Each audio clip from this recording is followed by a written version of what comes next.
Welcome back to the Schmoedown replay, everybody. We are the Cinefanatics. My name is Chris Adams. And I'm Robert Adams. And I want to check something real quick. Maybe can I do this while we're live? Yes, that's right. We are live, and we are not in a throwdown. We are in the singles tournament. There we go. Oh, that's okay. I did think something looked a little off. Okay. Yeah, a little off. Great match today, guys. We want to welcome everybody to another Schmoedown replay. We've got the match between Rachel, the Switchblade, Silvestrini, and Lightning, Liz Shannon Miller. I am completely out of my mind right now because we just got out of Tenet a little while ago, and we're going to have the review up here a little bit later on the channel. So, guys, stay tuned for that. So I'm trying to refocus and whatever it is that we're doing here right now. Brother, take it away. I saw the movie with you too. I'm just about as dumbfounded as. Anyways, yeah. So typically when we do the Schmoedown replay, we will have a special guest with us.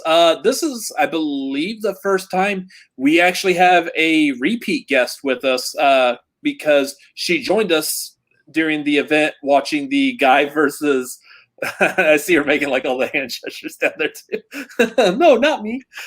She joined us for the Guy versus Bateman match this past Friday. So she's coming back to talk about her match. It is the one, the only, the Switchblade Rachel Silvestrini. What, me? I'm the first. I feel so blessed. Hi guys. Hello. It's funny. I've seen you twice in the span of 4 days, but before then it was like 7 months. I was about to say it seems like forever since we've had you on the show again. Don't make me Hey, remember when we hung out in Austin, like in person, in real life, like humans? Yeah. That was 11 months ago. That was December. Wait. That was how long That ago? was 10 months ago? 10 months ago. That was a couple of days before Spectacular because what was it, like the next day we took off? That's right. Yeah. December. It was in December. Jeez. It's 10 months ago. That's okay. Half of this year was actually the month of March, so It still is March. What are you talking about? It still is in March. Anyways, so we've got a great match with you in it tonight that we're going to watch. And did you say Tenet? No. 2 nights. Tonight. We already teneted. We teneted ourselves already. That sounds like something you're not supposed to talk about in a family-friendly show. Just saying. It's doing Tenet only in reverse. But love it. My head's already ready, man. Come on. Yeah. So before we jump into your match, first of all, we like I said, we saw you you joined us for the Guy versus Bateman 2 match during that event. And we haven't seen you since. How's the heart palpitations after the ending of Kevin Smith versus Chris Jericho? So I watched that from my living room because I was like, I need to focus on this. I need to just watch that for me and not, I know everybody was asking if I'm streaming or if I'm on anybody's show. Like, this was like a very personal match for me because it was the competitors, I love them. And so I sat on my couch with a few friends and legit at that last question, as soon as Chris answered, like we just started jumping around the living room, like screaming and like cheering, just be like, "Are you kidding me? Like, oh my God! Because he said Two-Face. Did he win?" Like we're like, "Oh my God," losing our minds. And so I've come down. It's still like I'm a little sad because like even with my record, I'm like, well, now that he won, I don't get to face him until I like win a few more. So I'm really hoping to like up that record real soon, and so I can face Kevin Smith.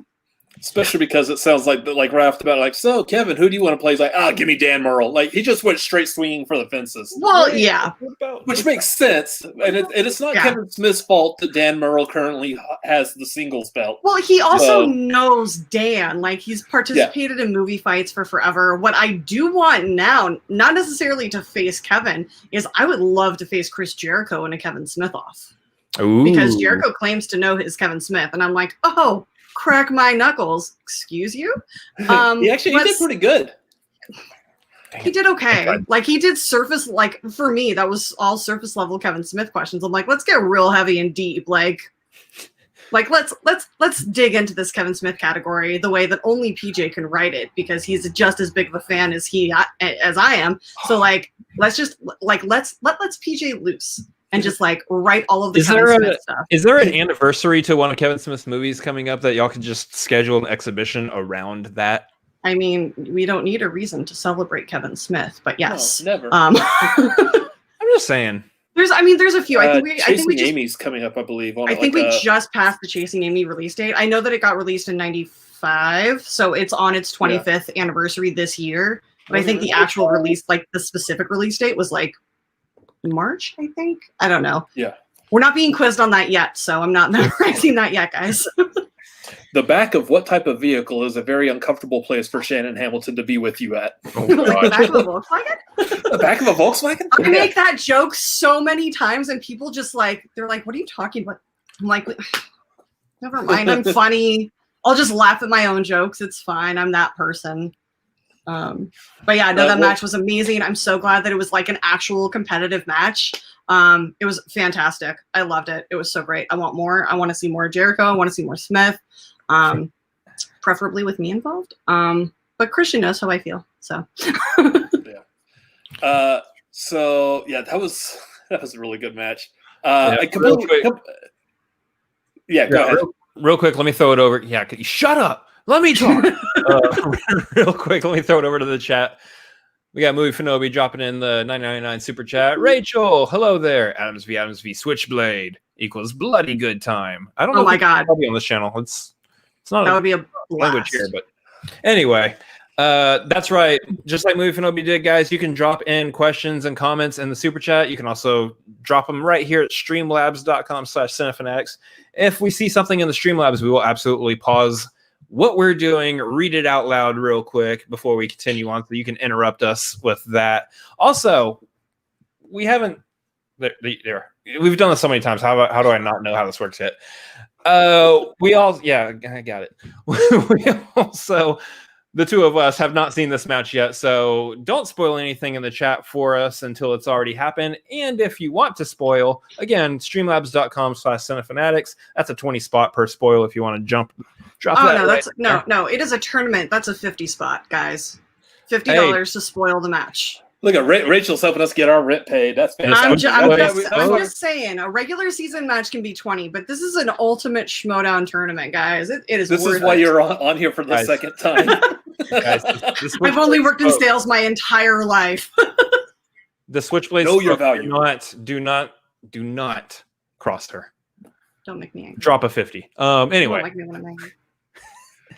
So you can drop 100 and tell us who wins and loses. Hey, I mean, those 50 per competitor. Of another match? Yeah. Like, I don't know if you guys knew, but Drew lost. Yeah, that poor boy. My mom legit called me between matches to be like, "Is Drew okay? Like, he seems a little like unhappy and stressed out." I'm like, "Mom, he's fine. It's just a character." Did you see? He's the winner. Did you see on Action Industries? I think it was yesterday. They were doing the behind the scenes of their match, and they played all of Andrew Guy's promo, the whole thing that he sent to Nerd Chronic for Eric to piece out. So good. Oh my gosh, that is like pure gold right there. He's just sitting in his car in that sweaty like 80s businessman. Y'all know what I mean by this. That 80s look, and he's just freaking out. And like even at one point he said like some guy walked by and just like was staring in like the car window, like, "What are you doing?" He just walked right on by. He's walking by. Yeah. All right, we're good. It's hilarious. Steve has a question. Steve, I will answer that question at the end of the match. Oh, yeah. Post it again after the match. But yeah, no, that nobody beats the Action Guys when it comes to characters. Like, they're just so good. My mom was legit concerned because she has actually met Andrew Guy in person. Like, he flirted with her and made her feel like she was 16. It was adorable. So she knows some of these competitors because she came in for a few tapings, and so like she was like, "Is Drew okay? He seems a little unhappy." And I'm like, "Mom, he's fine." So Drew, if you're watching, I'll call you later and let you know the whole story. But like, that's basically my mother's concerned and she loves you. That's so sweet. Anyway, let's talk about Let's this. get into the match. Anyway, let's talk about me now. Let's talk about Rachel now. She's here. Rachel, you played in a match that aired today. Apparently, yeah. Boom. There you go. Oh, there you go. Before we get started. Well, I don't have $50, but we all win tonight. You have Rachel and Rachel. It's like the Schmoedown double mint gum commercial. Adams v. Rachel v. Rachel. It's true. Dude, if I had two of me, it'd be amazing. We would rule the one up on tournament. Switchblades. That would be awesome. Except y'all probably both know the same material again. Well, we train separately, so that'd be good. Oh, okay. I was saying, I know like a lot of people are always talking about like you and Janine would be a good team, but y'all's knowledge is pretty similar. So we're very common knowledge based, but it's also we're not complementary, which is what you really want in a teammate, is to have that complementary knowledge. But we have a lot of overlap, but she's also super strong in a lot of things that I am not, and like very specific categories. Sorry, I just got a text from Alex. But yeah, no, I mean, I would love Janine and I teaming up. Oh, that would be wicked. Maybe if there's like a what if someday where that can happen. Oh, you mean like the what ifs we were supposed to be filming this season? Oh, yeah, what a dream. Stupid pandemic. Stupid COVID. Turn us down a bit. It makes me so sad that after, where's the sound? Can you not hear it? After that sound, we don't hear the crowd in the audience cheering. It still makes me so sad. Yeah. Like I love filming in the studio, like with people watching. It adds a bit of pressure that like sharpens you. There has been so I like hearing things happen in the studio, and then you can hear Megan going, shh. You hear Bibiani like 3 blocks over, like yelling about something. What are you talking about? I've been hearing Bibiani in all of these matches. I know, it's so weird. I can still hear him, even if he's nowhere near a computer. You know, it's funny, as soon as we started this, the whole like filming, taping from home and all that, like I was watching the first few matches and I was like, there's something off, there's something missing, and then I realized that it was Bibiani in the background. Like I didn't hear him in the background, I didn't hear heckling from the crowd. It made me sad. Excellent place to pause it at. Hey guys, we got a Schmoedown match today. Treadmill. Sorry. Treadmill nug. So, Christian, I know this is like the 50th time I'm asking you, but can you put us on the Schmoedown? Oh, okay. Sure. Right. He literally looks like he's being like, sure, guys. Give me like 3 more nugs. Now that's a match I would love to have. Oh, the what? If we can have a drinking match, we can have a stone match. That would be hilarious. I did that on. Yes, I think I did that on Call to Action stream. The questions in the chat. I was like, so what addition would make for a fun exhibition, like a drunk one? Which I know we've talked about. We've seen people talk about like a drunk Schmoedown and a stone Schmoedown. I threw in the third option of a hot ones Schmoedown. Ooh. Which a hot one Schmoedown would be fantastic. I would get the question trivia. Yeah. You get the question wrong, you have to start eating progressively hotter wings. That would be fantastic. It would have to start off with like ketchup. Like you can't start with hot sauce. It would be like ketchup, like sriracha, and then like ketchup with pepper, and then sriracha, and then like he would have to do so many baby steps. I would die. This wing was dunked in water.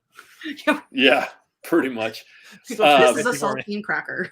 I always thought, like, well, typically what you would need to do is you need to do the stoned match, and then you do the hot ones match, and it's the same competitors in both matches. 100%. Now that so by the time you get to the end of the stone match, you're like, dude, let's do a hot ones match. But the stoner match has to be stoner movies. Like you have to do it. Like PJ did he had a show on 420, and we did our top 10 stoner movies ranked and argued. It was fantastic. I think we were all Half Baked is number 1. I think so. Stone movies is great. I just want a drunk movie trivia Schmoedown where we get to hear Ken talk about Brad Pitt and water slides again. Oh, I missed that. Oh, you know what? I miss Ken. I miss like Ken like 5 years ago, 10 years. Like he was so. I mean, he's still amazing, but like he's old man Ken now, and I love old man Ken, but I miss young man Ken. I miss ponytail Ken. Oh man. So I said to pause this because I know from being on Twitter, I do know that we have a special person at the desk for this episode. Oh, that's We right. do. And I think he's in the process of introducing who it is. So Yeah, Do I need to rewind it? No. I think he's still talking about like the competitors and. Okay. Yeah. Just can you unpause it? This makes me uncomfortable. On the call to action channel, There she is. please give it up for the one and the only Miss Danny Ramirez. Hello, Danny. How you doing? Hi, welcome. Thank you for having I love me. her. I'm excited to have Danny. you also because you've been a fan of the sport now for Hashtag a Texas while. forever. You guys have been doing great stuff on your show. You took home that the after show / podcast of the year Sitting right there. on this year's Schmoedown Award. So if the fans aren't familiar with your fandom, they certainly going to find out. They dummies. How excited The face she made. Ugh. Uh-huh. I am super pumped. I for this love- match. If anyone is familiar with the channel, they know me. They know that I am a big swag supporter, drip, all that good stuff. But if Oh. you are also a fan of the podcast, then you know that Rachel Silvestrini is also a big friend of the podcast. So this is a very close match for me, and I'm very excited to be here with you to call it today. You can't say here if it's too close to you. Because this is But very she's important, as you also a mentioned, fan for of this me flag. and not the And den again, versus this she's a has been fan of race. swag Winston and not Liz. Marshall I'm just has no I'm been kidding. a phenomenon She when does it run the comes swag to account, right? Managing this season. I have His no idea. players have responded to him. His fans have responded to him. I mean, even other managers who don't want to give him credit can't help themselves because of what he has done. She's over there like, But drip, what drip do you goes think the it blood is off the about Winston switchblade. Marshall that's made him such a successful Oh my manager? God! I think How are you God, not that just writing my got creepy. promos? Winston is on screen. He Oh, watches it would be you so much compete better if I wasn't in with Because I your come out with a competitors, good one make every sure now that and then. he's That in the trenches that's all you with get for like the next them. month. So he's very Yeah, much a actually, part of he's matches telling the in truth same on that. way his competitors are, and you can see it and you can tell.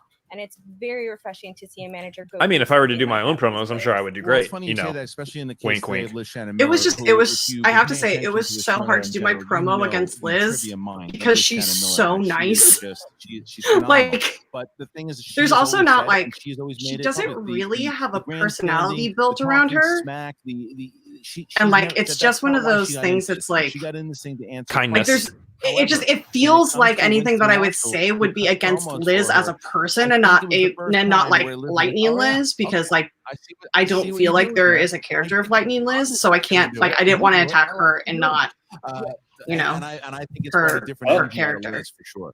Look at there. I agree. I definitely agree. Winston has Yeah, that Danny! energy. Oh, my Danny! snuggle bear! Is that Danny's Texas my little forever. snuggle bunny. I miss you.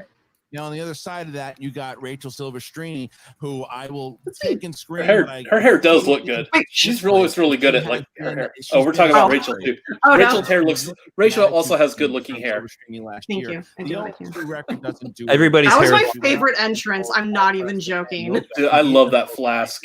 It just came out like on both of those. That flask, And you've that, done not to sound like So Rachel's the Three got Musketeers, something but that flask was she given wants to me by the do, trumpet and player she's on of Big D and the someone Kids like Liz Table. Shannon. She has a great opportunity here.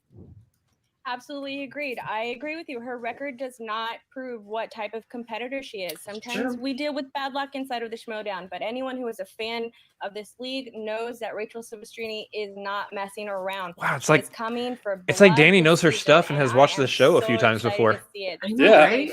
Here, y'all. Yeah, well, the just Switchblade absolutely love also her. has She should a start a really fan show or powerful, fan lady YouTube channel. behind her, and that is both Grace Hancock. Who, Yeah, it scares we me need a when I call to say her action on name, to that be one completely that people honest can with you, actually and Kate go see her Mulligan, channel. who scares me Yeah. because I think she might be living. Goes You know, to we the should call channel? that. So but the two of them have. I'm making a also stupid been joke. Yeah, see, sound he was good for the with first one and not good for the rest of the month. stage with opponents. Everything is Well, to be fair, the month is over at midnight, so may as well get them in now. You know, this is a, No, that counts for September. for the Denver. Oh shoot! Agreed. Don't borrow from I tomorrow?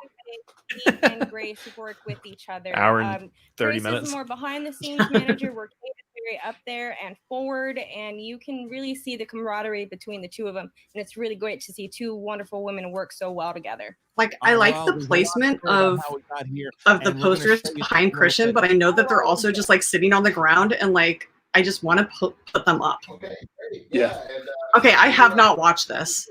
Pasta, and that should take care of it. And oh, hey there, what's going on, Rachel Silvestrini? Not much. She's hanging out with us. What's up, Winston? First things You're on my first. show on Thursday. Everyone's Hey, look. been bad-mouthing me Sounds and good. talking about how I don't belong in this tournament. When I win today, not one of you gets to cheer for me. Rachel Silvestrini deserves to be here. Take that to the bank, cash that check, send me the receipt of it, okay? We don't need to give in to these haters, okay? The truth is, it's the lioness that hunts. Okay, look that stat up. You have a strong case of only knowing Kevin Smith in Disney movies. Okay, great. You could go the more holistic route, and you can meet with somebody like, say, Lightning Liz Shannon Miller. Oh, hello. I didn't see you there. I was getting in some quality time with my friend Tank Girl here. Say hi, Tank Girl. So much hype about you. Tank Girl. Tank. Be the next Ethan. Tank. Yeah. The next Ethan Irwin. She's got to be something. That's what to I look at. said. Been a really interesting journey. I didn't think that's what she Singles. said. I'm very happy Oh. to be working with the swag team. Drip, drip. Liz, you're a great competitor, and I'm so glad you're in the league. I love watching you play. I'm just really sad that I have to be the one that takes you out of the tournament. She's actually really good in her specialty and her practice. Hopefully, maybe by the time you're done meeting with her, I don't know, maybe improve your condition a little bit, stuff like that. It's gonna hurt a little bit. I'm gonna be honest with you. It's not a fun procedure. I think we're going to kill this. What procedure is he referring to? His whole thing was like a doctor shtick. Isn't that right, girl? I saw his Yeah, his full cut earlier. Liz has I'm an not going to extra turn my name. head and cough for him. That's all I know. Okay. Your most intense match was against JTE, and the only reason you won was because you got such an incredibly hard slice. Because I know that I'm a better player, and I'm better for this league than you are. Rachel, don't worry, I'm sending you something. Oh God, I got that hardcore. This is just so you can wash the haters right out of your hair, baby. I think I we're gonna actually have need a that. good time. As always, what could be more fun than just talking about movie trivia? Am I right? Yeah, I'm good. And That's a cute cat. Out of that, den situation you got going on there. Get you some real pride. Okay, have a good one. Winston. Winston coming in hot. We got a lot to talk about on Thursday when he's on my show. How dare you? First. Yeah. Well, plug my show. Sorry. No. First thing you're gonna say, Winston. By Nerd Oh, yeah. Chronic. This is an intense match. We know how much it means. The jokes might get cracked there by Kate, and the feistiness might come out of both Winston and Grace. But make no mistakes about it. This is all about the points right now, and all about advancing into round number 2. That's right. We're getting this tournament is moving forward, and we're excited to see where this goes. Round 2 is going to be a crazy round, and I'm excited to see where this all goes. Well, we're going to see a little bit more of it because both Kate Mulligan, Grace Hancock, Switch and Kate. Winston- Kate. Just, What is Winston doing? I just love Kate so much. Kate is the best. You sound She's- great, Kate. Any response? She's like an to, older cousin that like is just so weird that you just look up to her your whole life, Nah, baby. Now I know. That's just imitation is a highest form of flattery. Okay. You want to be me? Flattery. Okay. Rex. The green eyeshadow had me like legit laughing before we started the taping. I was dying laughing. Somebody that's behind me. No, that's crazy. But I do keep things inside my fanny pack as well. Okay, you guys don't use this angle. Just don't. Yeah. Little treats for my dog.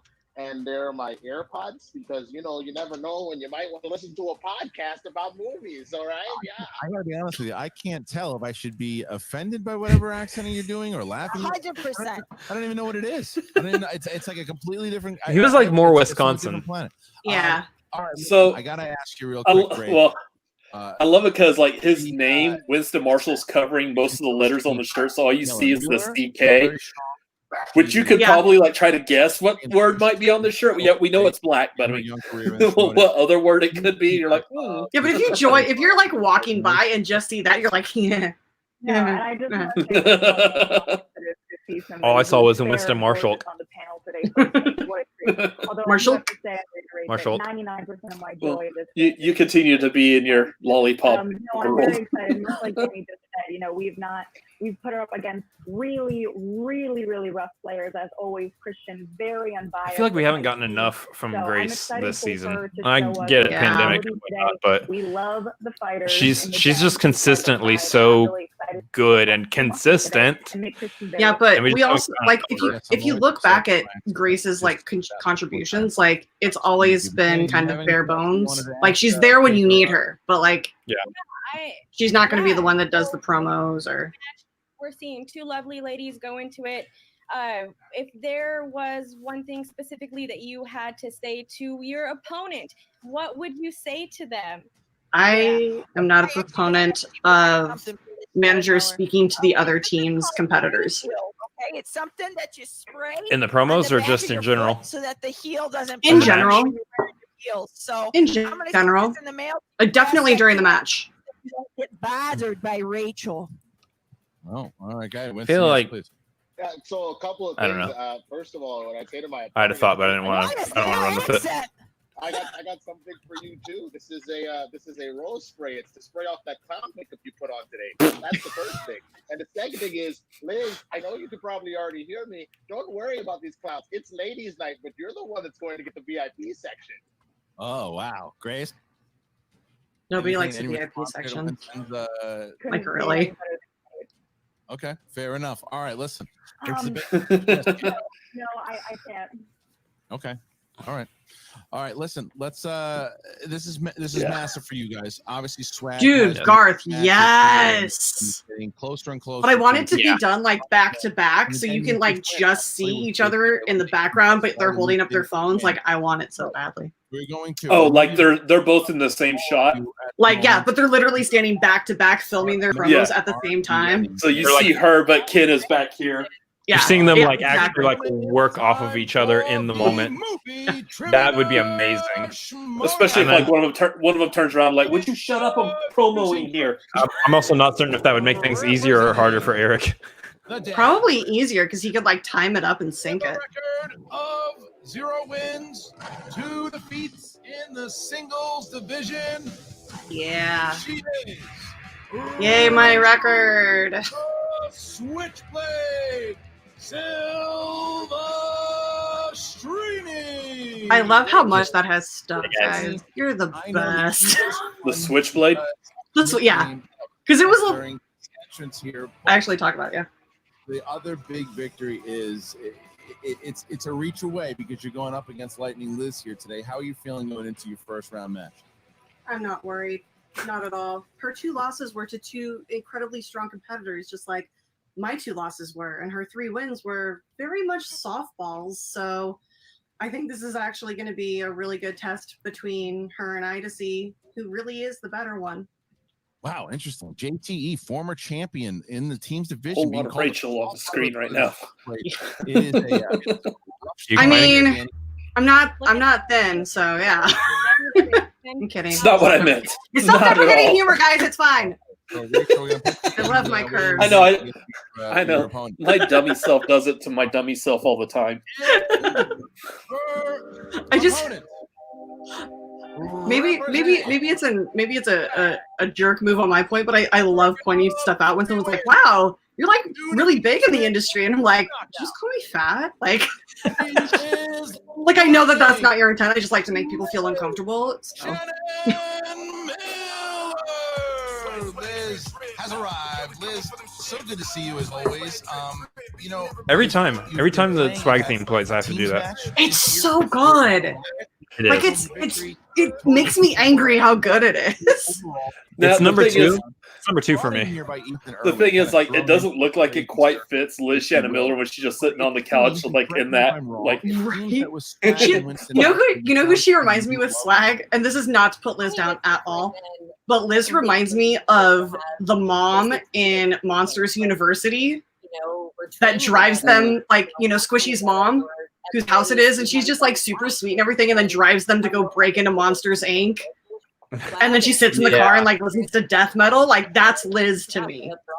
I get that. The sweet mom type that like has a little bit of an edge that you don't expect. Spark and the lightning. That's funny. All right. So we're gonna move you out here just for a moment. Bring back Rachel. She's got a good sense of style too. Okay, ladies, we I'm- are How snazzy. Somebody mentioned how she keeps all of her knowledge in her hat, and I'm like, well, that's just freaking cheating then. Oh, you got yours in your flower bow. I try. You'll have 15 seconds to I literally have like 17 of them, and I just like run my hands over them, waiting to see who has the most power that day before I film. And let the force guide me. Challenge, and then make. Once again, we'll be playing along because we haven't watched this match yet. So, yeah. I was about to be like, can I play along? I mean, if you want to, I'm going to assume you're going to get like a perfect round 1, 2, and 3. Start with Lieutenant Miller. Are you ready? Like how Thrawn said, it literally takes forever to get through Texas. That's true. Let's do this. Yeah. Then Forever 10 is and a an half hours go actual this way. unit of measurement.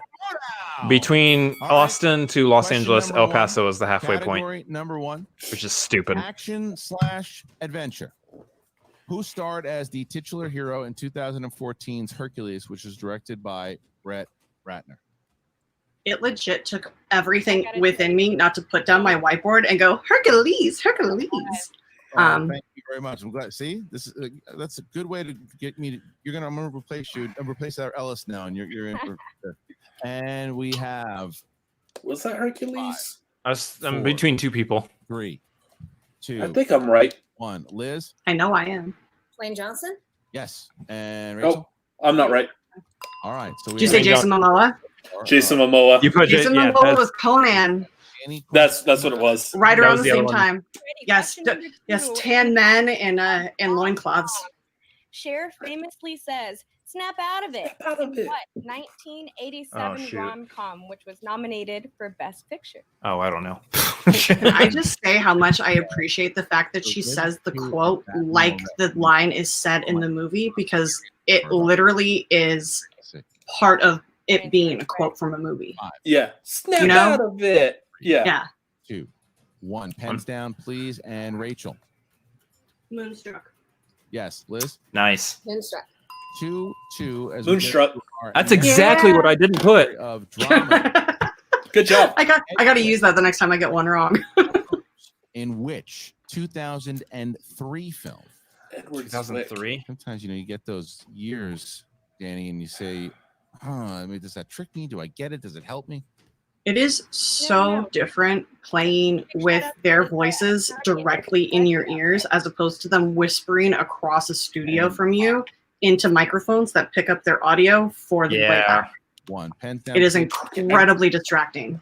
Samurai. That is correct. Oh. Okay. Didn't have it. All Yeah, right, I went so Vanilla Sky. We see Liz Shannon Miller taking. That was Cameron Crowe, I think. Yeah, As we it get was. to the next question in a Believe? category. Yeah. Danny, In the category of family films, question 4: Lily James was the Disney princess in what 2015 remake? Every now and then I get questions that I feel are made for me, and it makes me happy. Well, I don't want to prompt you. Something. 5, Why don't we see more of Lily James? 3. Because she has taste in what she 1. does. Pens down, please, Rachel. Cinderella, night and day, it's Cinderella. Cinderella. Light the fire, make the breakfast, do the dishes and the mopping. She always keeps Cinderella, Three, the reboot. Question number She 5. runs around in circles till she's very, very. Like, I love Cinderella. The lead character Roy in the film Midnight Special. Yep. Midnight Special. for This me. movie gets asked about so much, and it's not on Netflix until like the 4th, and I am dying to watch it. It was on HBO Max, and I watched it on that. I thought it was pretty what's good. his name? 3, 2. It's General Zod, isn't it? Please. Yeah. And we start here with Rachel. Oh, excuse me. Sorry. With Liz. Michael Shannon. Yes. And now Rachel. Michael Shannon. Michael Shannon. Sorry about that. Yeah. Okay, I next. love him. And He's you're, so good in everything. All right. I'm sorry, I apologize for this, y'all, but in the category of comedies. I love that they digitally add in the laugh track. It makes me so happy. Oh, the elderly Jewish man, Clarence the barber, and soul singer Randy Watson. I wanted to make a Saul joke so badly, but A, was distracted knowing that I had to like answer the question, and B, knowing Saul didn't want me to make a Saul joke. So 5, 4, 3. make it a repeat. Yes. First one. That was Rachel's first repeat. Go ahead. In what comedy does Eddie Murphy play Saul, the elderly Jewish man, Clarence the barber, and soul singer Randy See, I feel Watson? dumb because I feel like I should get this one. That's why I asked for a repeat, because I had the same feeling. There's a sequel coming out this year, supposedly, maybe, possibly. Who knows? Probably not. Oh, I well, think it's- then I'm definitely wrong. I think it's just being edited and like 2, 1. Rachel. tweaked. Is it Dolomite is my name? It is not. Liz. No. Nutty Professor. It's not. The answer, Danny. The answer is Coming to America. Yeah. Coming to Oh, and Nutty America. Professor So, also. Liz misses her first. I went ahead and showed it because Liz got that, and so I feel better about myself because Liz got that. There are very few answers to questions that I have gotten so wrong that I feel embarrassed showing. That I'm like, nope. Like I don't mind looking like a fool, but there are In the Friday the 13th franchise, what was it called? Need more horror space movies in my life. I mean, Watch Leprechaun in Space. There you go. no, that's just terrifying. Jason shoots the moon. 3, 2, No. 1. Pens down. Jason Among the Please. Stars. Pens down. And Liz. Jason X. Yes. And I remember I was working at the movie theater when this came out, and I had to put together the standee for it. Get to our final Get it? Because X is a Roman numeral for 10. I know. As soon as they asked that question, I wanted to be like, "Are you kidding me?" Like, What animated franchise features installments that include Continental Drift and Collision Course? Animated franchise. Isn't a Disney franchise. So. Yes, got it. Wow. Question I'm is, actually impressed that I pulled this one. Yeah, it's my favorite. has one of my old bosses in it. I have not seen most of these movies. 5. Oh yeah, he was in those movies, wasn't he? Yeah, it was. We had nice long talks about it on the tour. Yeah. It does. And Liz? I worked with no one connected with the Ice Age. Ice Age. Ice Age. Liz Shannon. So how did you guys do? 1 point lead here as we get to round Is this, number I did 5. number 2. Yeah, same. Like this, competitors are going It's funny, to- the two that I missed, I don't feel bad about because they're literally like will be up. I just didn't know them. Like it's been so long since I've seen Coming to America, and I think it's on my schedule to watch literally tomorrow. And then what was the other one I missed? Oh, it was the Zwick. That's fine. I'm not like I love some Tom Cruise movies, but like I don't care if I'm giving like I'm studying up on them, so like it's not a weakness anymore. But like I just don't like watching Tom Cruise movies that like happened after he became crazy. Like I just didn't want to even spend my time with him because that's. But then Mission Impossible movies are so good, you can't not watch them. Both. But I personally don't feel bad about 5 points when we're not studying for reactions. Starting now. That's fair. I mean, to be fair, there are some matches that I've played that I wish I had gotten 5 points in round 1. So You did an amazing job in round 1. Super proud of you. You're just like not just cool. Although I am curious to know what we would be like once we start studying.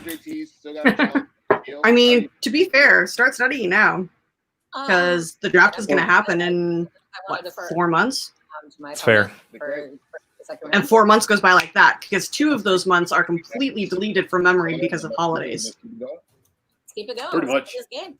All right, great. Yeah, I think the we're gonna campaign's drop about to Liz start out here then. pretty We're soon. gonna drop Winston out, and we will Absolutely. bring back both Rachel and Kate. All right, Kate, you got 60 seconds to talk to Rachel here before we. I just love her face. How are you feeling right now? You look amazing.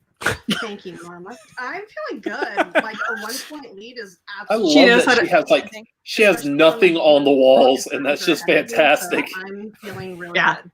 I say let's spin that wheel, baby. Kate is such a good encourager. All right, the wheel will be She's brought up in a moment here. There she knows it is. how to The make me wheel feel of good. destiny and the first spin by the Switchblade. And here it is. Seeing, she has a lot. She's of definitely different like a slices on here. professional I'm sure she mom would for want. sure. And we know She that really she's pregnant, is. so who knows what new Nora ones Ephron. are out there? Nora Ephron. Like she Nora could get paid to Ephron. be a mom. 60 seconds to decide what you want to do with it. If that was If a thing. only that were What else is true. on there? What's worse on the wheel? What's better? Ooh, get the Kevin Smith. I want the Kevin What are Smith odds slice. right now. I mean, the odds are I'm pretty good at this, but I'm definitely I think I'm willing to risk a spin for a few other slices. Okay, you feel like the majority of what's left is strengths? Yeah. Okay. Yeah. I'm gonna spin support again. it. I support that. All right. Kevin Smith. Whatever Kevin Kevin Smith. Smith. Going to have to take 4 questions in, and we start. It was a really solid wheel too. I don't know if you guys like paused it to look at it, but it is a good wheel. Yeah, it is. 2010 to 2019. All right. Going to bring, thank you, Kate. Bring you out. Bring back Liz. All right, Rachel, you're going to get 4 questions here. That was a solid in round the one. I mean, round 1 point of behind the Liz is 2010. still It's pretty nothing. comfortable. Let's do this. Here you go. Who plays Roland Deschain? Idris Elba. In 17, Alba. The Dark Tower. I do it on purpose now. The internet went out. I'll take a JT on It's that. Alba, All right, first one. as in Who Greg plays Idris Roland Alba. Deschain in 2017's The Dark Tower. Oh, Good night. night, Steve. Garth was saying. Matthew McConaughey. Look, Okay, so can we pause? Who plays Roland Yeah, Deschain yeah. in 2017's The Dark So that was a massive, like there are 2 things that happened in this match that I was actually really upset about, and that was one of them. I should have 100% gone JTE because if you don't know, because it's obviously between 2, like they're not going to ask the first round 2 question about a side character. They're going to ask it about the main characters, and because there's 2 male leads and I was bouncing between both of them, I thought that I had a good chance with Matthew McConaughey, and I obviously did not, because if it's not Matthew McConaughey, it's obviously Idris Elba. And so by not going multiple choice, I just handed her 2 points. Because obviously that's what you guess. So like it was stupid. Like I was kicking myself after that. I was like, okay, no, I have to get over this. You have to move past this question because there's more questions. So yeah, so that's one of the biggest mistakes that I made. You're in the situation. I'm also really upset that I had to use a JTE because the Wi-Fi in my area was spotty and I was literally plugged in and it was still stuttering. It doesn't show it, but in round 1, I had to use a JTE because as soon as he went to ask the question, my internet froze and all I heard was the last word of the question. So I had to use a JTE. But I mean, everybody's using the internet right now. Like I understand that you can't just forgive and like trust you have to trust, like you would have to trust all of the players to like be like, oh, my internet went out, but like I get it, but like that I'm really upset about. Not at somebody, just angry in general. That I had to use a JTE on that when I shouldn't have had to. But the whole thing of choosing between the 2. So like we've been doing the reactions long enough to see like what like the strategy on some of this is. So yeah, you were talking about like not going to multiple choice and just doing the 1. But in that case, for the first question in round 2, when you know it's like going to be a 50-50 and you're pretty certain that she knows the one or the other as well, do you give up that 50-50 shot for that 2 points? I mean, well, also here was the other thing was that I remembered, like I was literally like, my mind works so fast in all of this. Like when you're put under pressure, your mind just works at super speed. So I also was thinking about how there was that whole issue with Elba versus Alba, and I didn't think that they were going to ask another Idris Elba question so soon after that had happened. So I was like, oh, they've been asking a lot of really interesting Matthew McConaughey questions, so maybe it's that. And then I answered that, and it wasn't. So I psyched myself out of it, and I pulled a rookie mistake, and that was my bad. But you gotta roll with it, and also like. Well, you'll hear my response at the end of this to that question. But yeah, go ahead. Is your response going to be edited by Nerd Chronic? No, I edited myself. That's correct for 2 points. Liz I was Shannon good. with a big steal here. Question 2. Here you go, Rachel. Upset. What 2014 film follows two teenage cancer Fault in the patients Stars. named Hansel? Nope. Hazel and Gus fall in love? Hansel. The Zoolander? That's correct. 2 points. It'll be a very different movie. Oh, is that Owen Wilson? Wow. Wow. It'd still be sweet, I'm sure. Wow. All right, here you go. I can't Who watch filmed that movie. Killer It's Joe? true. Who plays Killer Joe? Matthew Cooper, McConaughey. An assassin for hire. It's nice that you know that. Idris Elba. Right? That's where Idris Elba was in there. Well, See, and because I Matthew figured that they didn't go Matthew Josh McConaughey with the first question, why would they go? I'm an idiot. No, it's okay. Keep playing. Yeah. Can I get the multiple choice repeated? One time. Is it Emil Hirsch, Thomas Hayden Church, Matthew McConaughey, Josh Brolin? So obviously it wasn't Josh Brolin. Emil Hirsch. Incorrect. So Liz, in Killer Joe, who plays Killer Joe Cooper in Assassin for Hire? To be fair, Emil Hirsch is in that movie. B, Thomas Hayden Church. Yeah, C, that's why he's Matthew one of the McConaughey. choices. D, Like- Josh Brolin. I'm gonna go with Matthew McConaughey. For a 1 point steal. I'm gonna go with. That's Yeah, what you it knew is. it. That's question number. See, this is how nice she Number is. 4, She, here it she is. she tries to make it that she doesn't know. Like, I love Which Liz. actor She's so great. plays the vampire Johnny Depp. Vladislav. VLADISLAV. What? Is it Well, Johnny? We do in the shadow. No, you're thinking of the TV show. Oh, yeah, that TV show one. Dark Shadows. Yes. Uh, that didn't sound right. Is that Like, I Jermaine have Clement? when I Is do it? that, 9 times out of 10, I Hey, know Jermaine their Clement. face. I Jermaine just Clement. cannot pull their name. D, And yeah, Taika Waititi. Yeah, Jermaine C, Clement. Reese Darby. D, Johnny Bro. hey, Jermaine Clement is correct. So with that, Yay, round, at the end me! here, You we got your see shadows ourselves confused there. with Silverstring still down 10-9. Some shadows. Steals can I just say how much I love the, like, genuinely, like, I'm not being sarcastic. I love the fact that Christian will flop between saying Silvestrini and Silvestrini, like, throughout the match, my matches. It honestly makes me laugh. I'm just gonna tell you, you clearly are a BA. I know I kept trying here because I got locked out for a while, so I missed pretty much everything. And the fact that I came back and now you out here stealing points and everything. Okay, this I is had to how- pick between a decade. I am not a fan of the decade slices. I said I know there's times where I'm saying your name and I'm like, did I put the R in there? The wheel is up. I literally Miller obviously check feeling pretty confident right every now. She match has a 1 to point make sure that they lead spell my going name round number correctly. 2. She gets something she likes. I never say it Greenfield, wrong. County here, but let's see. I love Let's you for that. bring up that wheel. I try not to. I just question whether or not it And sounds here it is, like it first came spin out in by wrong. Liz Shannon Miller. Silvestrini. Rachel Silvestrini. Yep. Or just call me the Switchblade. No That's all that No matters. whammies. No whammies. No whammies. Rachel, the pocket knife. Not a whammy, that's on spinner. Like I'm about to leave your stream. I'm out of here. Don't move it. Don't move it. How If it's dare on you. the line, it goes to the right. If it's exactly on. No. It's on spinner. It's Like, a I matter was of literally context, backstage but I- being like, that's Spinner's choice. Like, she got it. Yeah. You know, you can't, like, I'm not going to be that player. I'm not, like, if it was on the line, I would be like, she gets a respin. That's totally fine. Like, when I played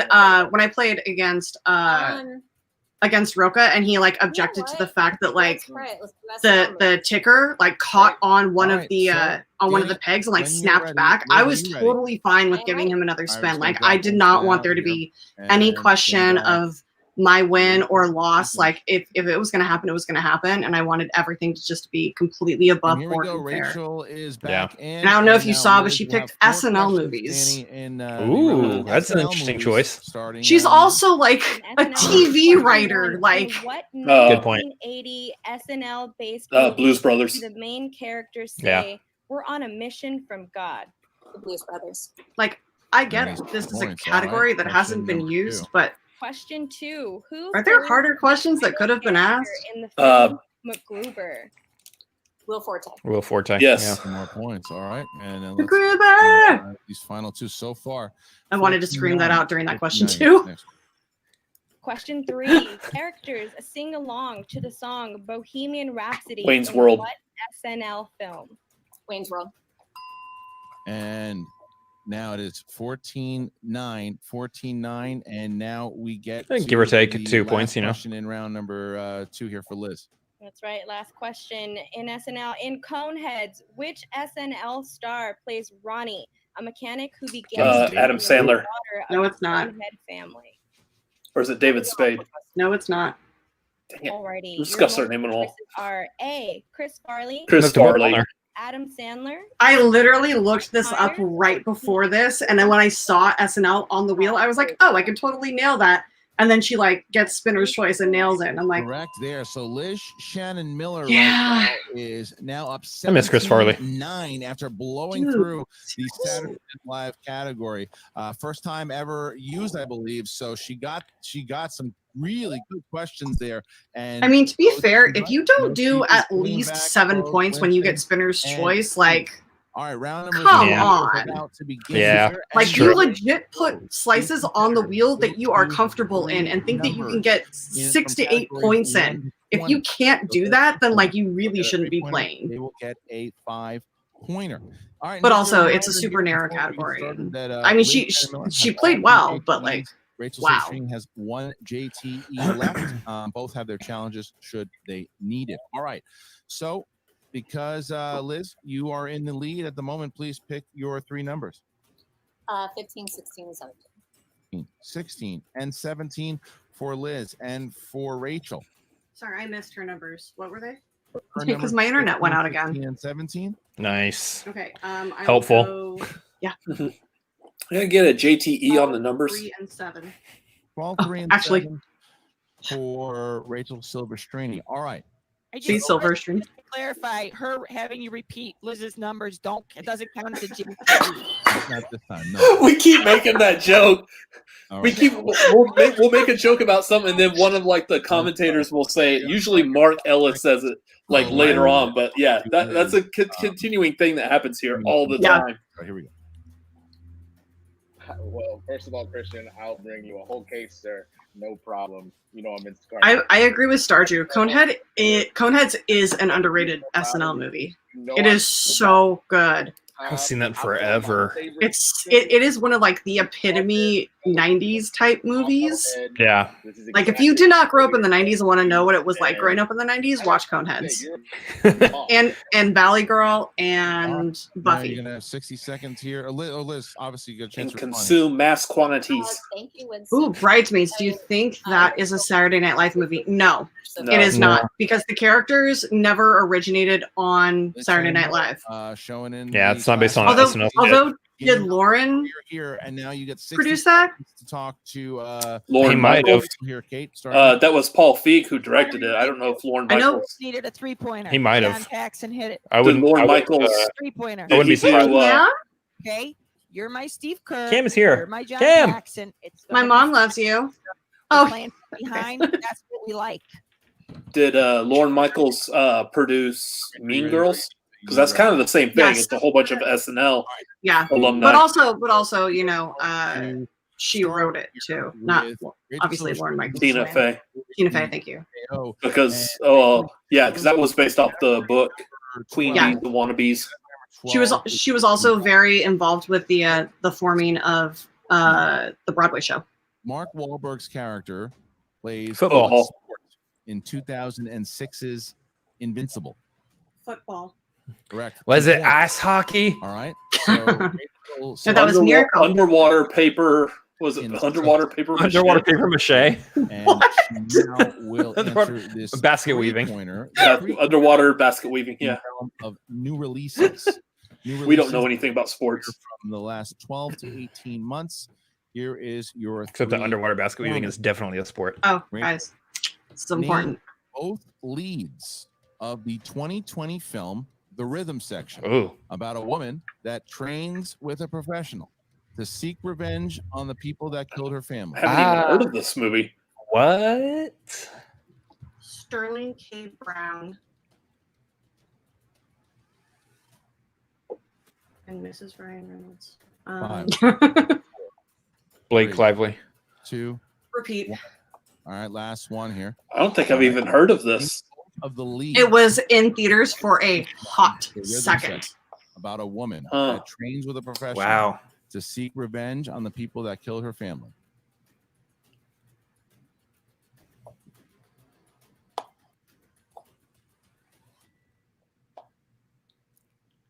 No.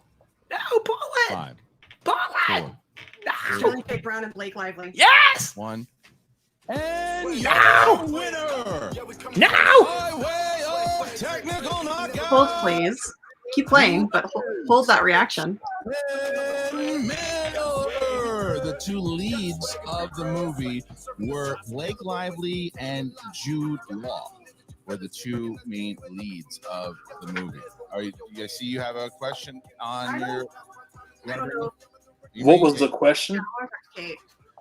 Yeah, I mean, I guess the real question is, how do we distinguish a lead? Is it That's the question. what's the industry standard? Is the first two people? Is it open credit billing? Like who is it? What is it? Is it the first two people listed in the credits? Because Sterling K. Brown was a very prominent character, like one of the main leads in the movie. And also, So- Sterling K. Brown doesn't take supporting anymore. You know what I'm saying? So That's true. As of 2019, he doesn't take second billing. yes, official challenge. Yeah. Okay, so can you put it back to show the challenge and then just like, or just show the question and just pause it, because I do want to talk about this. Yes, I'm wondering how that was worded because So the question name both leads. The question asks for both leads, but because there is no distinction in who is a lead, and because Sterling K. Brown doesn't take second billing, I felt like I answered properly, because the description says it is describing the movie, and it's about a woman that trains with a professional to seek revenge on the people that killed her family. That is literally just a description about Blake Lively's character. So Yeah. I said Sterling K. Brown and Blake Lively because all I remembered from, the trailer was Blake Lively being pushed up against the wall by Sterling K. Brown while she's straddling him, because that's an image. So I said those two names, and I felt like I got the answer right. Now go through the challenge, and they'll tell you what they said. Well, if you look at like IMDb, it even lists like it's saying credits ordered. Well, I mean that could be up to debate, but Blake Lively and then Richard Brake. Richard Brake is like a C. But that's also C-list probably person. like it's probably how it was listed, like in order of appearance on the credits. But here's the thing. I went on to YouTube and looked at the official trailer, and it lists Blake Lively, Jude Law, and Sterling K. Brown. Those are the only actors that are listed in the description of that trailer. So I feel like I should have gotten those points. No, because then you're questioning both. Yeah, it could potentially be three. The question should have been name two of the three leads in the movie, and then describing the movie. Now that was going to be my question just now. Also, the question said name both leads. Was there more than two leads in that movie? And that was our issue, is the fact that there are more than two leads. So go ahead and if you can play the ruling. Or is it open credit billing? Like who is it? Very Here with PJ, and we will be back in just a moment. Appreciate it. Thank you. She's the best. I don't know.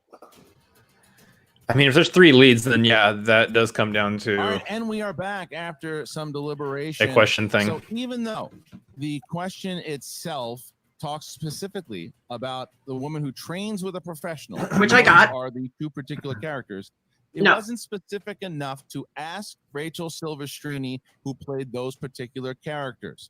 So we thought the challenge inside of that, of being confused of who was in the movie and not specific enough on which characters and which leads, we're going to award the challenge to Rachel Silvestrini Nice. and give her a new question. Okay, thank So- you. Can you pause it? Appreciate it.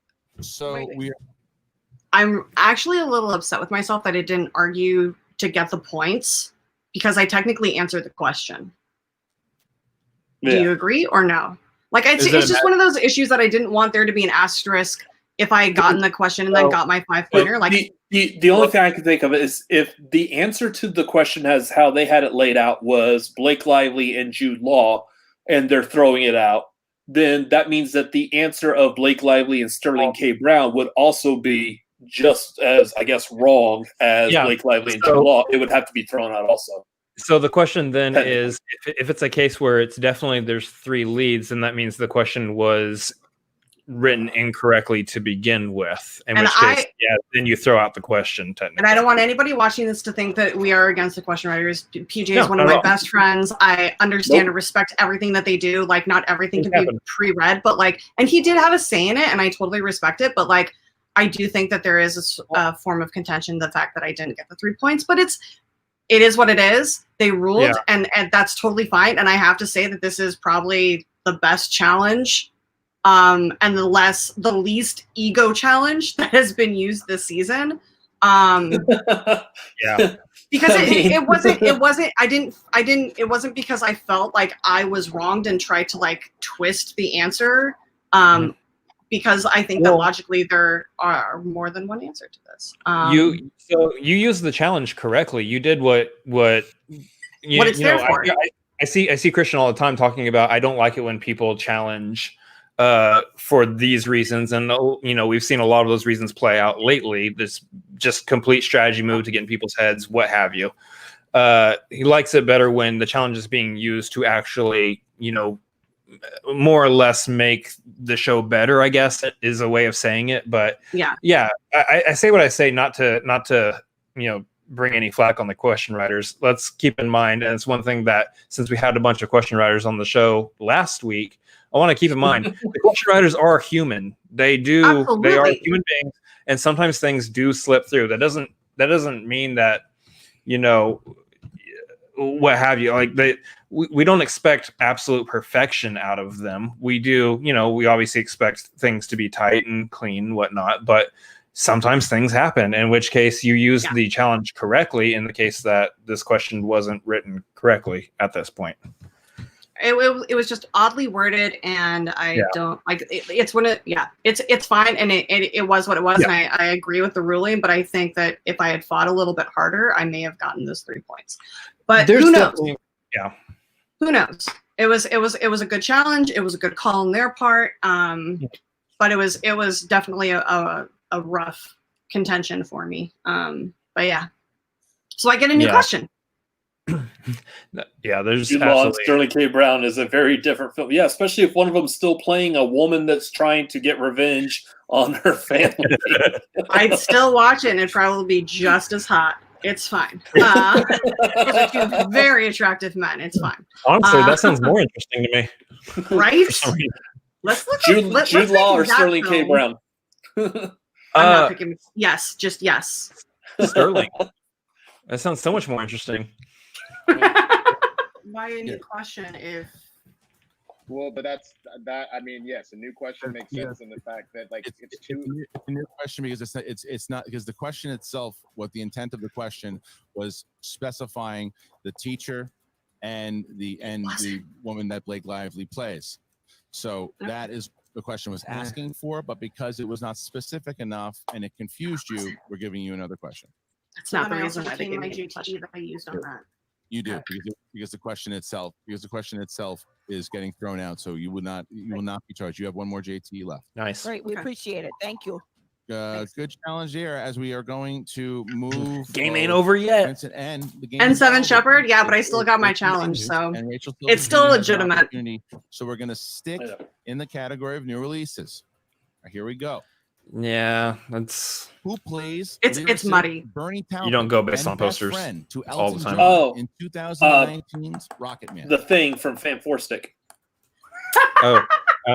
Nice. Shoot, what is his name? He's also in Jumper. 5, 4, 3. See, I know things. Repeat. Last one. Here it is. Who plays lyricist Bernie Taupin and best friend to Oh, Elton what's his John in name? 2019's Rocket Man? Yeah. I see his face, but I know his first name. I can't pull his name.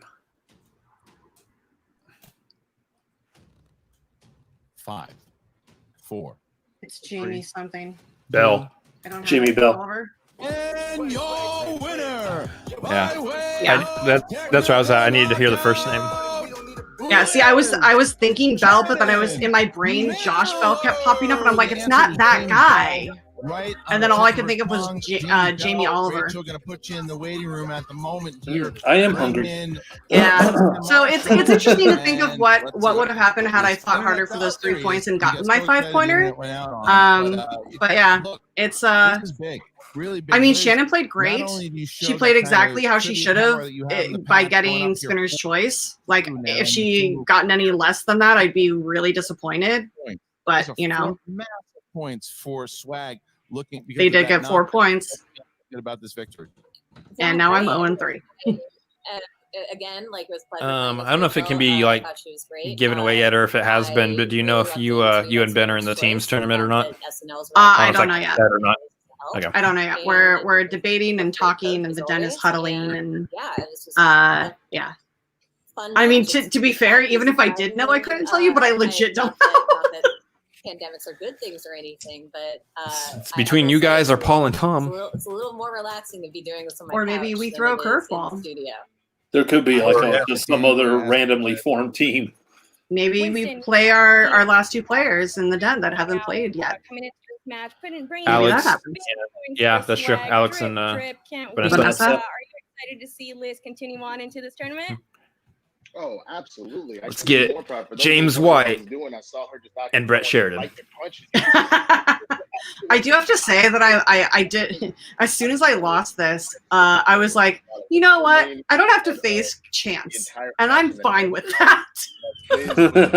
Not that I'm scared of him, but like, it just takes so much to like, Chance and I have history, and he's like a younger brother, and I love him dearly, but every now and then you just want to like shake him, you know? But like, of course you two know. When it comes to brothers, sometimes you love them with all of your heart, but sometimes. So I wasn't terribly upset, but for go ahead, Chris, shake me. Let's see you shake me. What about brother? Yeah, and Liz, who asked hold on. earlier when this was filmed? But even though we're in this new kind Was of it MovieFanobi? Was he the one that asked earlier about when this was filmed? I think it was Star Drew. Oh, Star Drew. Did you? Read one? Can't find it. It's like a warm blanket that surrounds me at all times. She's amazing. I love Liz. She's just such a sweet woman. He can come back now. No, it was MovieFanobi.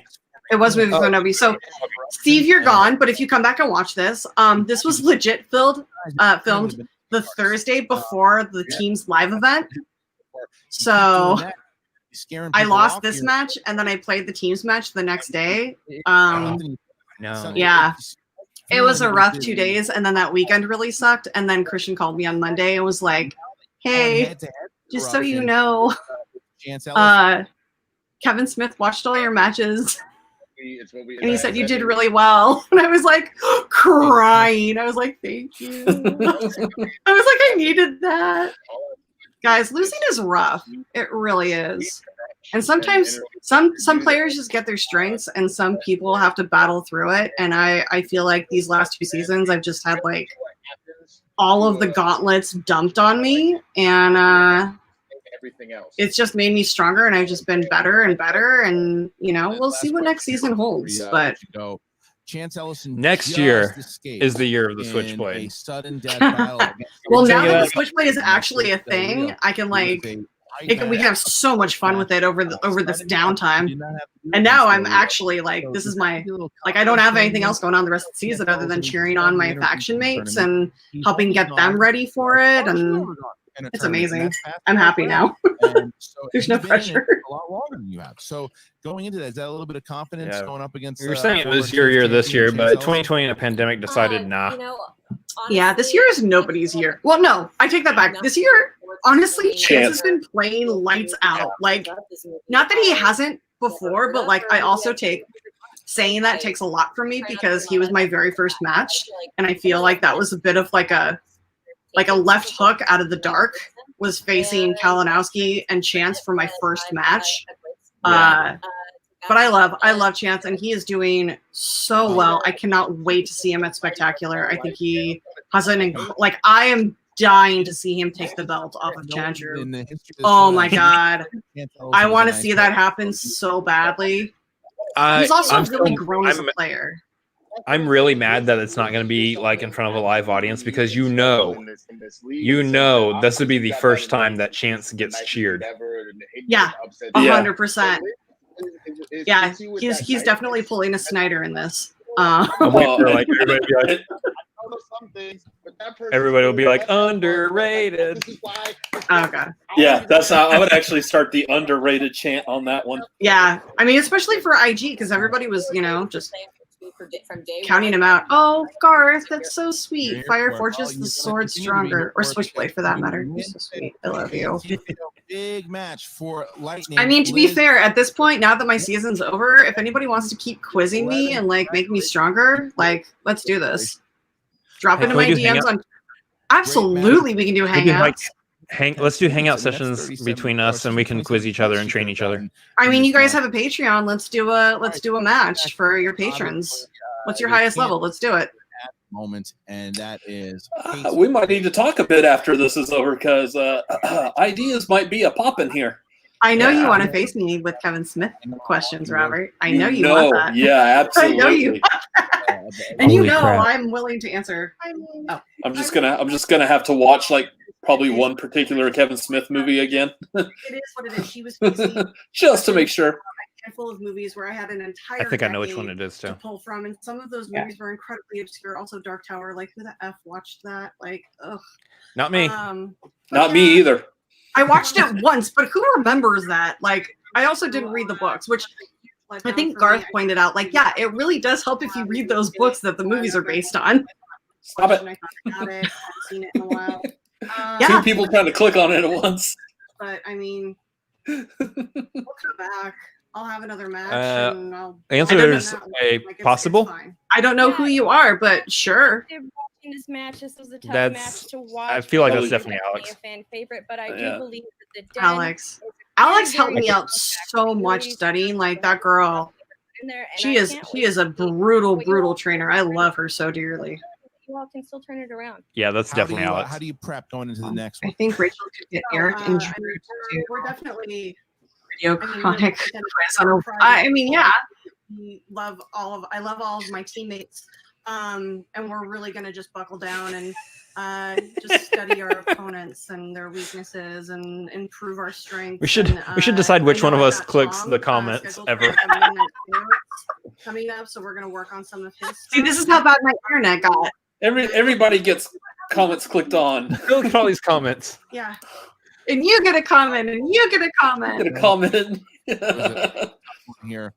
And you guys did fight very hard. It's been a good season so far. Wait, guys, I want to know how Rachel felt about her match. Hold on. The end of the road for the Switchblade for this tournament. We'll see a lot more of her. Thank you very much to both Grace and Kate and I basically felt if you get Spinner's Choice and you don't win, how good Liz Shannon Miller is. Because can I have some? Even though, like she said, can I have some? We've seen this happen with a few different competitors, and Liz brought it up.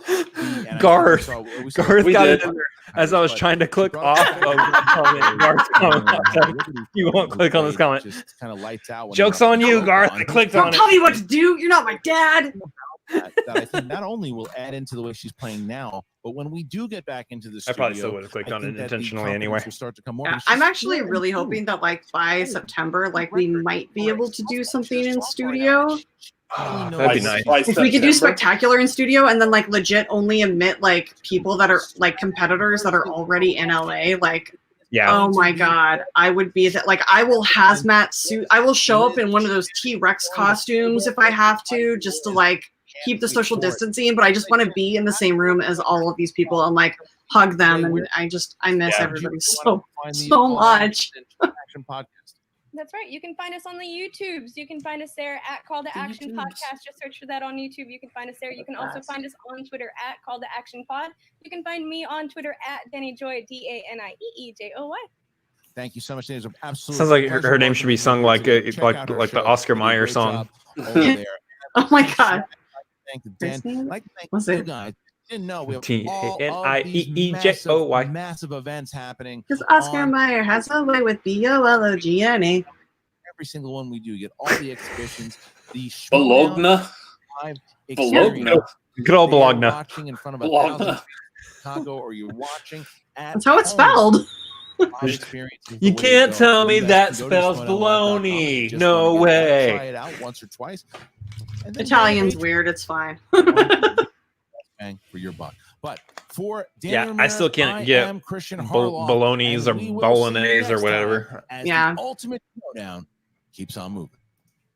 Oh, can we just applaud Danny for doing such a freaking amazing job? I was so excited that Yeah. she was a part of it. I actually got a little teased about it beforehand. Like I got a teaser because I was talking to Alex like an hour before my match, and she goes, "Yeah, you might see a familiar face at the table asking questions." And I'm like, "Are you asking questions?" She's like, "No." And then I like popped in, and it's Danny, and I was like, "This is amazing."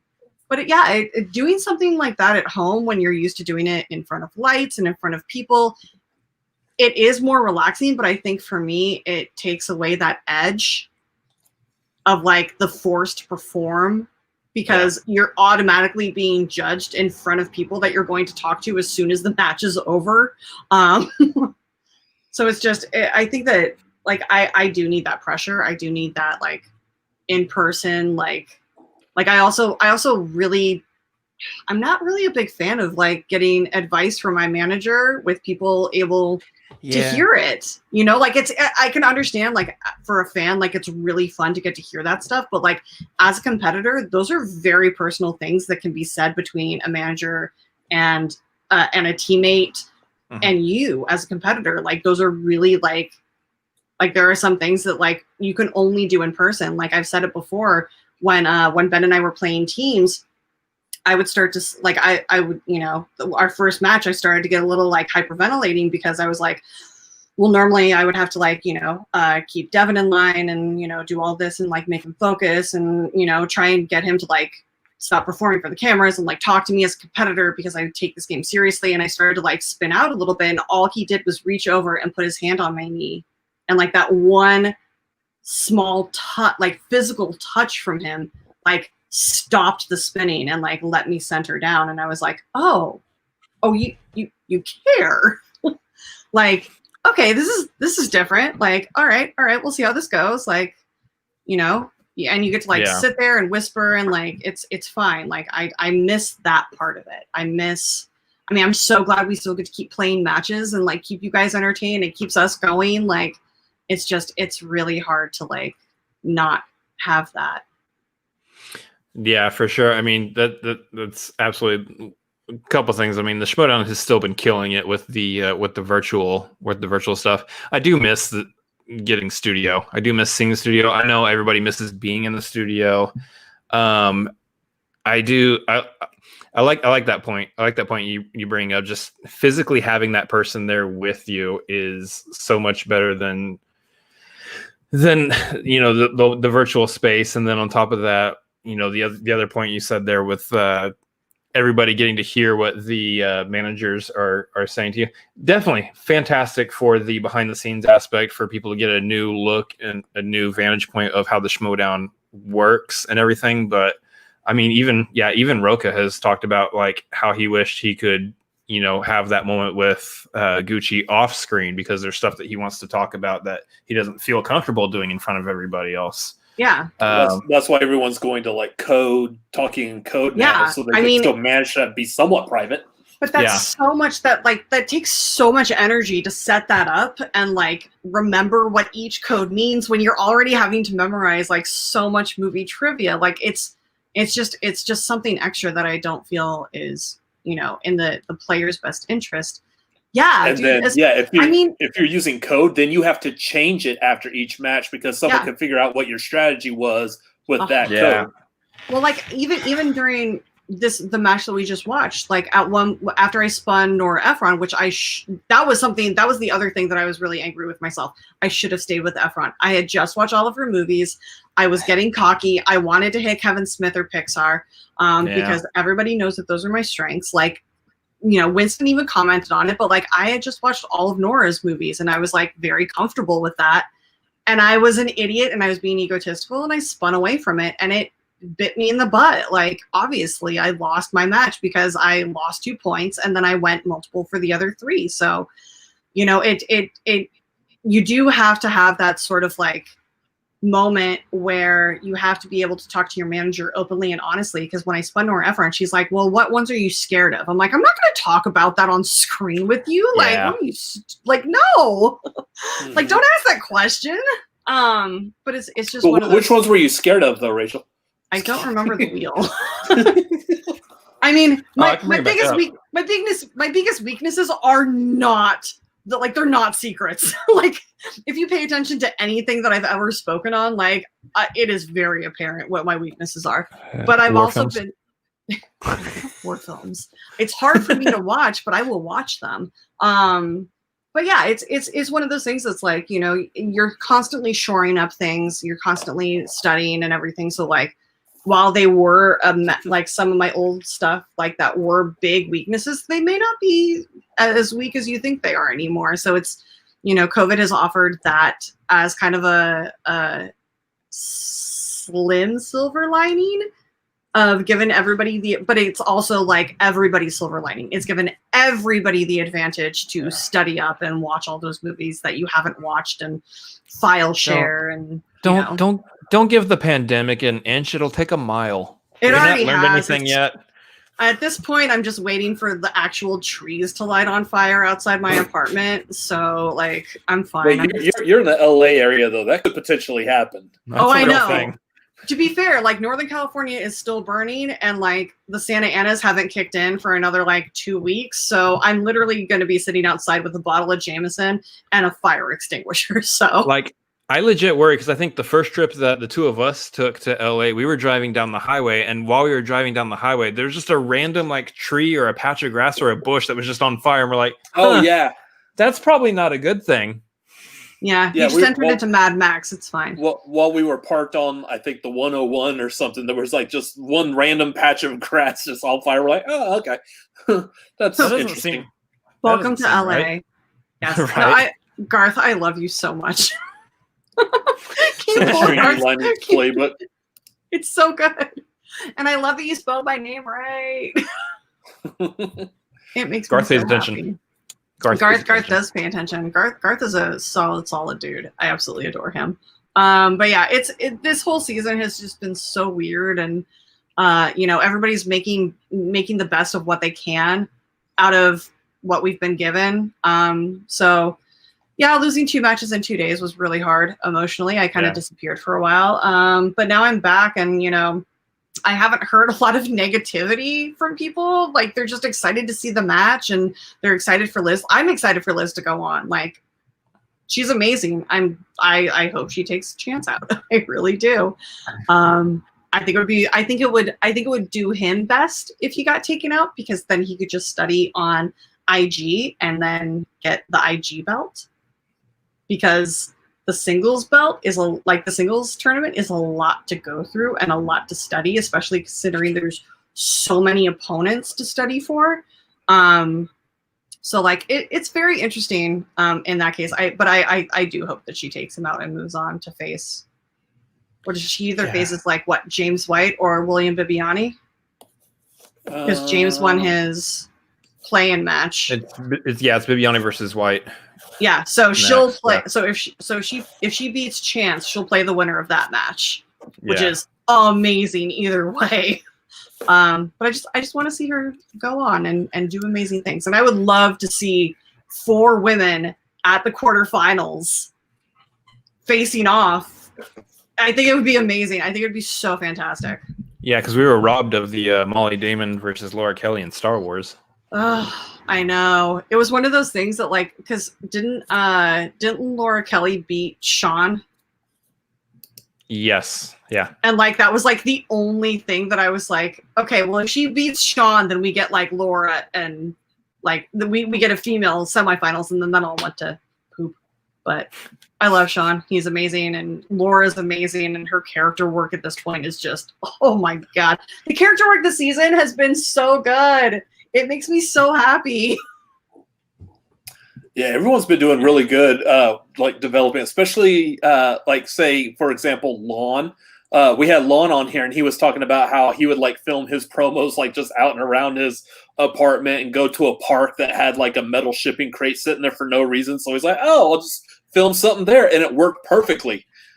And now I guess now he's like borrowing Video Drew's green screen for all of his stuff. So Lon is just a savant at everything he does. Like, I don't even want to use the term idiot savant because he's not. Like, he doesn't just stumble onto things. Like, he knows exactly what he's doing, and it's so, excuse me, it is so fantastic. He's so good at it. Like, when I got to play him, I was so happy. I was like, I get to play the delinquent. Like, that's happy for me. Like, I think I was almost as excited playing Paul and Lon as I was for playing the Real Rejects, because I was like, the Real Rejects are like the oldest, like they're the longest running team at this point, I think. Yeah, I think that's true. So like getting to play them, and they're best friends, and they're like the nicest guys in the world. I just absolutely adore both of them. And they're so hilarious. I was like, this is I'm like, this is going to be a really fun match. Although if you watch my face, I legit had no idea what they were doing during the pre-match. Like when they came in and like they started going off on their, what was it, the rooster? What was the sketch that they were making fun of? I don't even know. Like I was just sitting there like, yeah. Were they talking about like, was it Screen Crush, Rooster? Was it something like related to Rooster Teeth? I think so, but it was, yeah, I had no idea what was going on, but the entire studio was laughing, and I was like, I don't know what's going on. I'm just going to sit here and laugh and just pretend like I know what's going on. Nice. Yeah. And then afterwards, and then months later, come on our show and just reveal that you didn't know what was going on. Yeah, I don't care. I literally went to go sit next to Ben, and I was like, what was that before the show? And he like explained it to me. I'm like, okay, that's funny. But like they're like, I love playing good characters. I love playing good people. I love having great matches. Like this is a really solid match, and like I feel like most of my matches are really good and are really solid. I just get wheel slices in the spins that just aren't necessarily my strengths, and the decades have completely screwed me over. The 2000s, the 2010s. I'm waiting so for broad. Yeah, it's so broad. It's so broad. So it's one of those things that I'm really tightening up and like really diving into deep. So don't get any ideas. I liked the two of you guys as a matchup here, because I looked at this and I'm like, there's no like, if Rachel wins, if Liz wins, there's no upset, because either one of these two could have this match. So yeah, there's no, you know, you look at some of these. I mean, you know, Perry beating Kalinowski, love Perry. That was an upset. That was absolutely. Oh my god. It was such a fantastic. I say that like keeping that result under wraps, because as soon as I found out about that, I wanted to text Mike so bad and like Shannon and just be like, oh my god, what the hell happened? But oh man, that match was so good. It was so worth the wait to get to watch. They were so good. She was fantastic. I think he just got tripped up a little bit because he was studying so much for AG, but you know, a win's a win, and power to her. And she's going, who does she play next? Perry is playing. Does she play like Paul or Marisol? She plays whoever wins between Riley and Video Drew. Oh, I'm so excited for that match too. Oh my gosh. I mean, I love both of them for very different reasons. Sure. But they're both so good in so many different ways. I don't know. This whole thing is just so much fun. I mean, I don't care if this makes me sexist, but I'm always rooting for the women to win. I don't care, because there's still that level of dismissal for a female competitor being like, oh, she doesn't really know what she's doing. She doesn't know her movies. Like, I don't know about anybody else, but I literally got hooked on this. And I got involved because of my love for movies, not because of my ability to study and memorize. I got involved because I love movies, and I love watching them, and I love answering and knowing weird stuff about movies. You love making a movie. Nice. Keanu reference. You almost said the Keanu line perfectly. I love movies. I love watching movies. I mean, I don't make movies. I used to live in the valley, but I don't do that because I have tattoos, and that's very identifiable. But Yeah. But Nice, I do like nice reference. there's just something amazing about movies, and I grew up on them and I love them. And so like when people take the game too seriously and just start railing on competitors, like we do this because of our love for movies and because we love knowing weird stuff about movies. It's not like if it was just about studying and memorizing, this game would lose its heart. So it really does. You're speaking too much truth. They're coming for you. Oh, sorry. Yeah, I was like, no, they're outside my window. It's fine. Just come on in, guys. It's fine. No, but like it's just one of those things. It's like if it's just pure academia, it's not worth watching. You know, you have to have the drama. You have to have the love for it. Like no football. Like I don't care how much money a football player is making. If they don't love the game, they're not going to keep doing it. Right. Like that's just how it is. And so like I know every single competitor in this league loves movies to the point where they're willing to put their personal lives out into the world for you guys to judge us on. And you guys have done a really good job of trying to like rally around and, you know, make sure that that's not really what it is. Star Drew, I'm on most of women's streams talking Schmoedown. Yeah. I mean, there's so many of us, and yet we're so marginalized and at the beginning have been dismissed for it. And, you know, and now we're just we're showing that we're fans and we love this game and we love movies. And that's literally what it's about, is your love of movies. Yeah, it's the criticism is so dumb because like, look, I get it for like other sports, biological differences between men and women. Fine. I understand that. But this is all just mental, and the brain is the brain, no matter what human being it's in.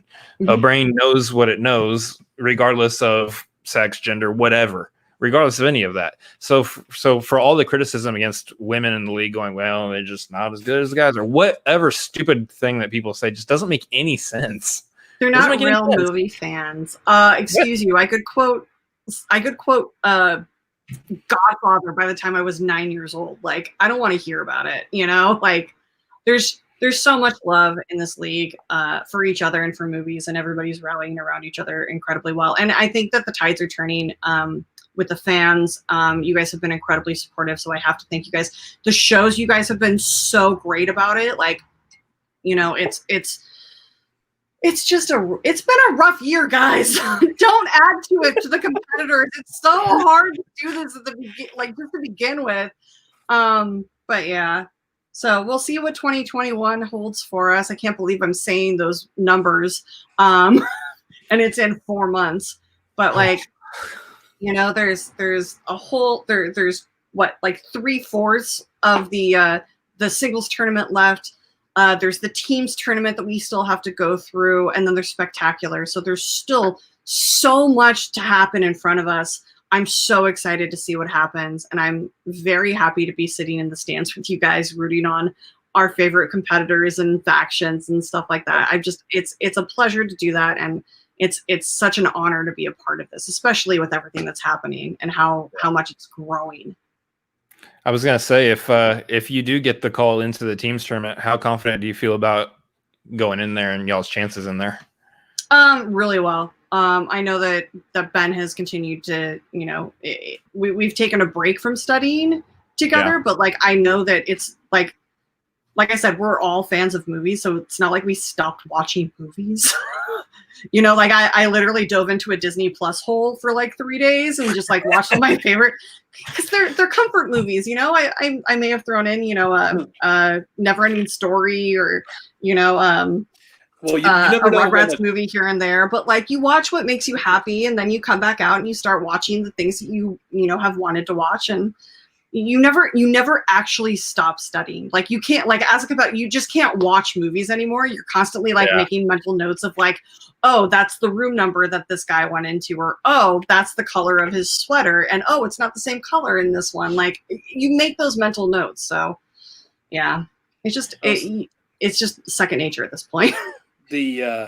The Disney Plus hole is great because you never know when you're like, oh, there might be a question about the Apple Dumpling Gang at some point. Good thing I watched that. I love the Apple Dumpling Gang. I grew up watching the Apple Dumpling Gang.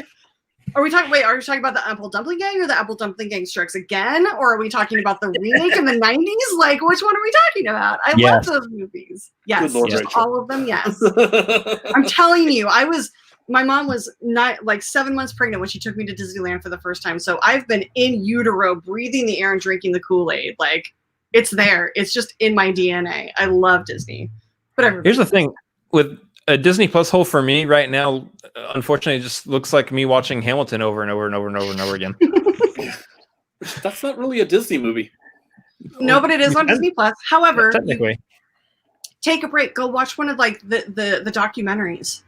Like, they're so good and they suck you in, and they're like an hour and 20, maybe. I can, but all I hear is King George telling me that I'll be back, and he's right. I will. Oh. Okay.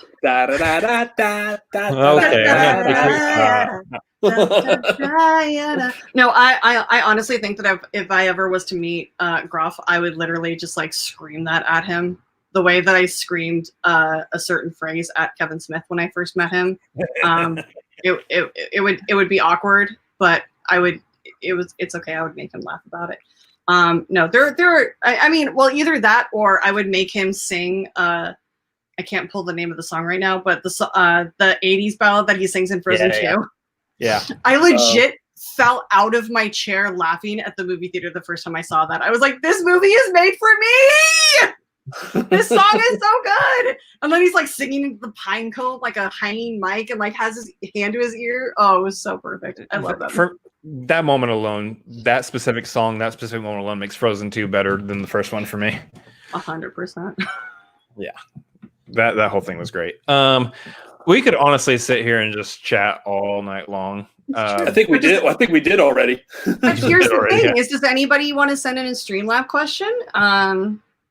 Because we're here, and I mean, I'm an open book, so just ask. Yes, Garth. To quote Clark Wolf, there is no women's league. We are the league. Yeah,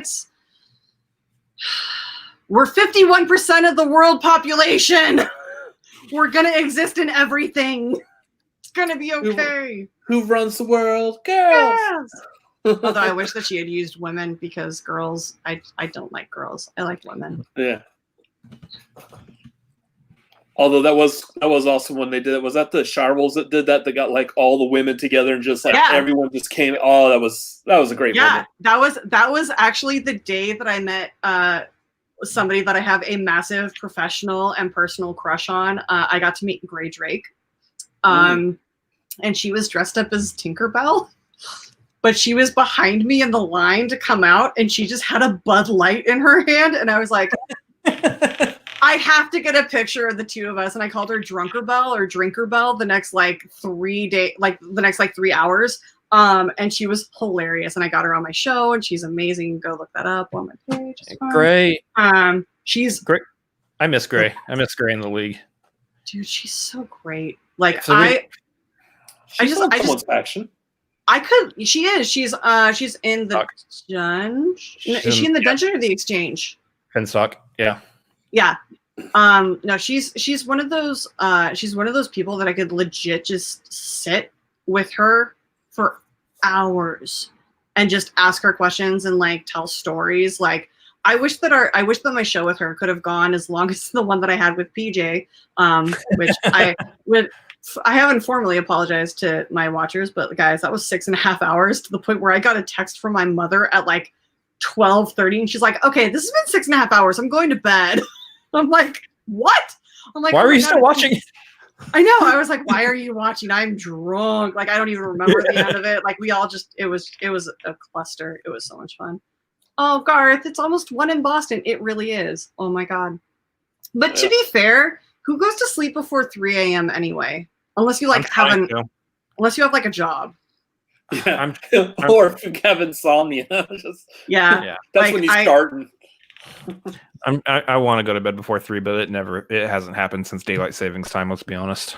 Yeah. So that messed me up, and then the whole pandemic messed it up even worse, and I just haven't gotten back to normal. I have gone for walks at like 2 o'clock in the morning every day for the last like 3 weeks, and it's last night. Oh my God, guys! Last night there was a chill in the air, and I got so excited. I like had my sweatshirt on. I was walking around. I was like, I had my glasses on. I was like, and it fogged up just my right lens. And I'm like, I'll take it. I missed fall. Yeah, it's like 85 degrees here right now. I don't know where my phone is. A balmy 85. Yeah. Well, I mean, to be fair, you live outside of Austin. Humidity is like 110. Right. Mm-hmm. Yeah, it is currently 64 degrees in Glendale. So that would be nice. Gorgeous out and like clear sky, so it's nice and like crispy chilly. Yeah, I like the like Glendale Burbank area was so nice to visit. It's so beautiful and clean and like safe. I feel like I'm like tempting fate. Yes, Garth. Gray was on Sunday Coffee with Ben this last Sunday, so that's a really good episode. I know. And I love the fact that like everybody's so like cross supportive in this world. Like we're always constantly like, oh, whose show is on after ours? Okay, we're just gonna do a raid for them. Like, or oh yeah, by the way, this is what's going on. Like tell everybody what you've got going on the next week. Oh, it happens at the same time as our show. It's okay. You can watch one of ours later as long as you watch both of them. It's fine. That's one of the things I know that the two of us try to work on, but I specifically like really just want to get better about in life in general, not just in streams and internet stuff. Just being a champion of other people, I think is just such a great trait to have. Yeah. Unfortunately, the downside with doing shows like the four nights a week right now is so you also have like a certain point of view is also doing a reaction show 4 nights a week. Yeah. It's just and we're all essentially pulling from the same fan pool. Yeah. I mean, it's all people who are fans of the Schmoedown. And like, I don't want to say that there's a competition because there shouldn't be. Really? But it would be nice if we're able to figure out like the scheduling around it. I mean, it's super hard. I mean, aside from like even outside of just like reaction shows, but just like shows in general, like especially like it started off in January with everybody getting laid off from Collider and then having to figure out like how they're going to make a living. And then like the world shut down. So then everybody, myself included, started doing a show. And it's like, you're literally pulling from the same pool of people. So like you have to figure out like where you're going to go. And like, even if you don't pull a good live number, oh, bye honey, I love you so much. Oh, PLD, I need to call you later because we need to talk. It's all good. But like we're all pulling from the same pool of people, and it's like you have whether people watch you live, if people don't watch you live, you still have to make sure that you're providing a product for them that's interesting enough for them to watch in a non-live setting. Because one of my favorite things to do is to be in the chat and like interact with people.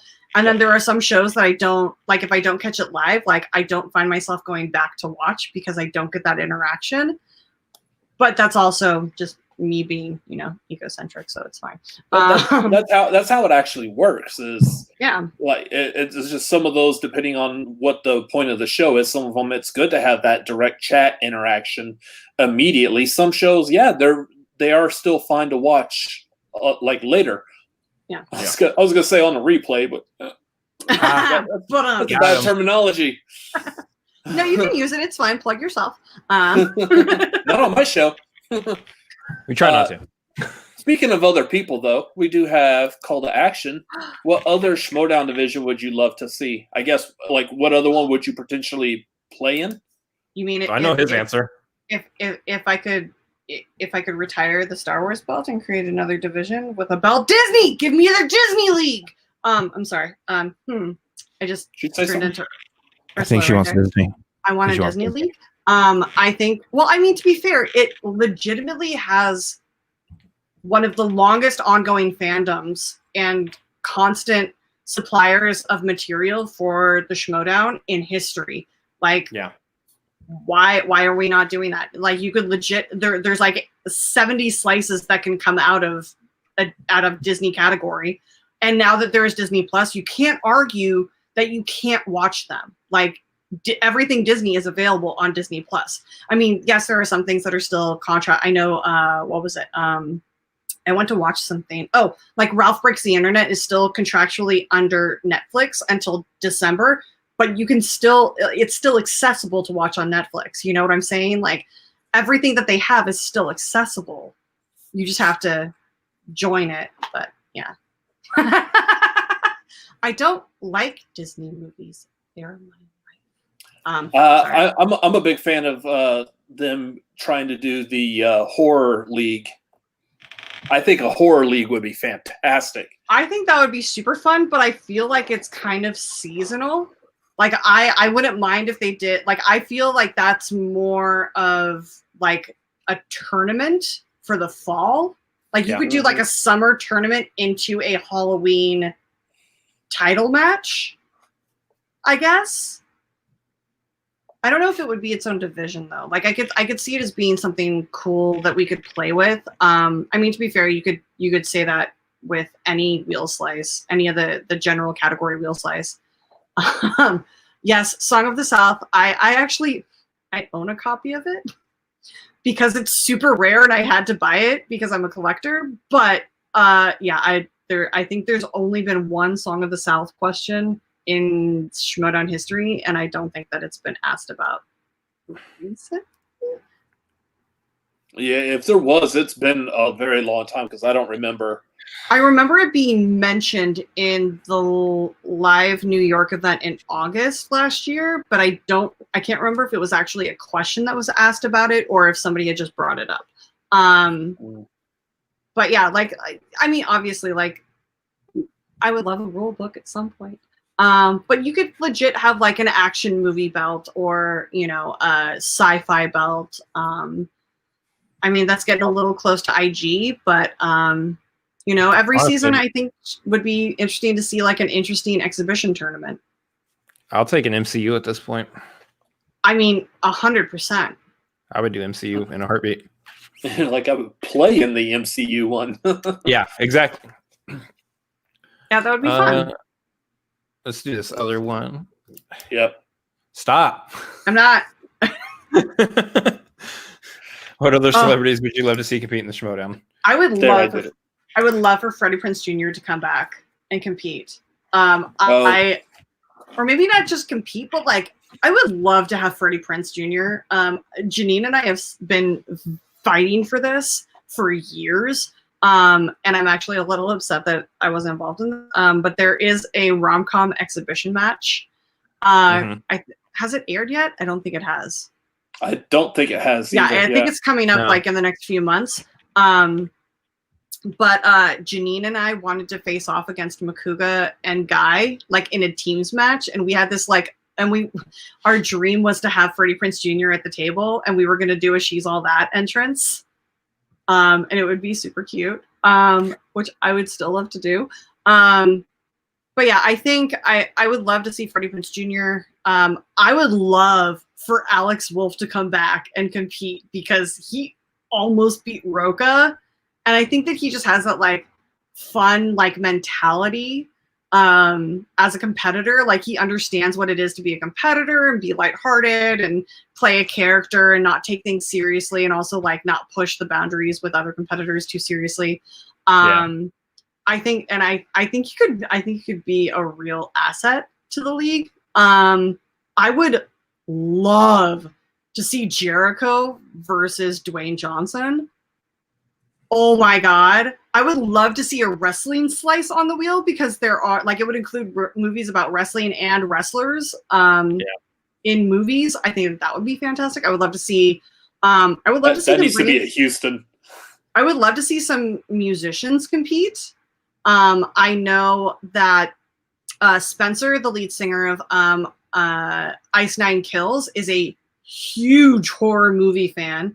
I would love to see him come in and compete in if we have a horror division or if we have like a horror exhibition. I think that he would be great in it. Like he legit has albums and songs that are written based on movies, like horror movies. He's a huge fan. He has a huge following. I would love to see Spencer come in. I also haven't seen him in like 7 years, so I would love to see him again and talk to him. But yeah, there's a lot of potential celebrities that I would love to see come in. I would love to see I would love to see like a Star Trek match with like the people that were in the Star Trek movies. Oh God, there's so many. Like the possibilities are endless, and like I would be there for all of them. Like try and keep me out of the studio for those. I think there's like 2 matches that I would love to see. I want to see a Dwayne Johnson, Kevin Hart against each other. Oh my God. And you laugh at that one, but my next one, I think I want to see just a little bit more. Okay, what's the other one? I want to see Ryan Reynolds and Hugh Jackman. Oh yeah, that would be amazing. I wouldn't. I can't be in that building, like at all. No, guys, I've had a crush on Ryan Reynolds since he was in Two Guys, a Girl, and a Pizza Place. I remember watching. We all have. I remember watching the series premiere and being like, him. I want him. My mom was like, really? And I was like, he's so pretty. Love. Is this window shopping? I want his babies. I love Ryan Reynolds. There's something about a tall, gangly, dorky, funny dude. He's got like a heart of gold, and I know he's married to like one of the most stunningly beautiful women and has like a very happy marriage, and he's got 2 beautiful children. I don't care. I just want to stare at him. Yes. Oh, Garth, Nathan Fillion, what are you doing to me? Oh my God, I would lose my mind. I can't deal with that. I love them both so dearly. I would just like, I mean, to be fair, I would probably kidnap Nathan Fillion and like make him talk about his experience filming Firefly for hours with me. I love them so much. They're so great. I would love to see, oh my God, I would love to get, you know how we did okay, were you guys in studio for the Black History Month or the Black History film? Okay, my mom was in studio for that, and like,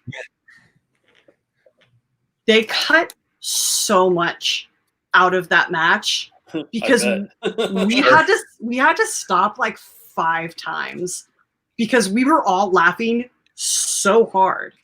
My mom at one point, like towards the very beginning, like they're cracked, like Jay and Winston and yeah, the whole like people at the table were just like cracking jokes. My mom literally turns to me and she goes, "Is it okay if I laugh?" I'm like, "Yes, it's absolutely fine that you laugh." Like, it was so funny.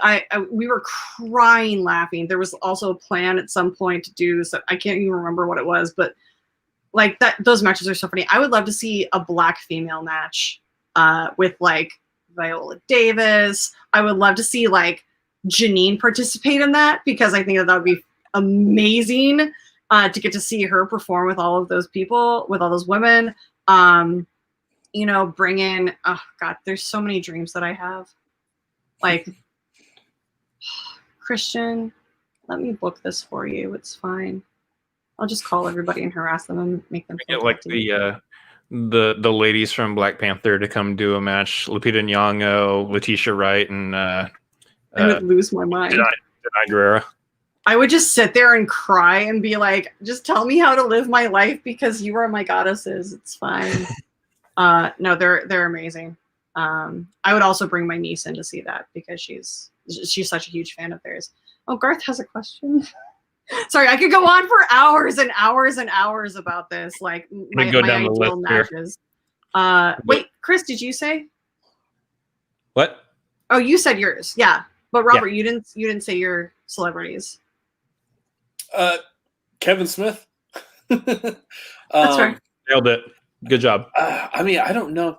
The thing I actually would like to go just the one step further and actually bring in like some like View Askew universe people in there. Oh my God. Jason Lee. If we could get Jason Lee into the Schmoedown, I might lose my mind. Jason Lee strikes me as the type of person who might be able to rattle off. All right, Affleck and Damon. I was just about to say that. I was gonna say Affleck versus Jason Lee, and as any good Schmoedown competitor, I would volunteer my services for either as a teammate. You know, I'll sacrifice that time. I'll do it without pay. It's totally fine. I think that would be really fun to get like a View Askew team together. Like Brian O'Halloran with with Jeff Anderson. Jeff Anderson, and have them go up against what was it, Jason London or Jeremy London? I can't remember the Jeremy, two of them. I think. So, yeah, one of them was in Mallrats, the other one was in Dazed and Confused. And Out But Cold.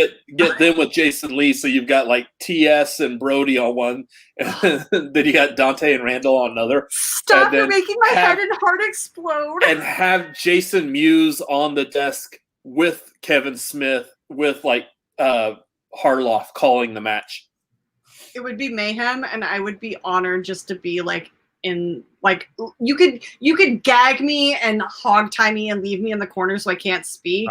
And just not even be able to move, and just let me be present for it. Yes, it's I'm all in for that. Just do a whole like tournament of all of them, and the final person that they have to take on is God herself. Yeah. Like at the very end of it, above all is Alanis Morissette. That'd be Could you imagine she walks in wearing the bloody gown, and then rips it off and is wearing like she just does the whole God with the silver tutu and the orange flip-flops. Yeah, they're orange, guys. Don't even freaking test me on this. Oh my God, that would make me so happy. Although if Jeff, I have to say this, if Jeff Anderson ever competes in the Schmoedown, I have to walk in with him doing the Randall. Like, you have to. How do you not? I just want to note that they face Alanis Morissette at the end, and she only writes her answers. Yeah. Oh, I was about to say, or you could get Metatron. Oh no, you can't. Oh. Alan Rickman, I drink this for you. Oh, that was Rachel. That hurt. Why'd you do that? He's an angel. It doesn't matter.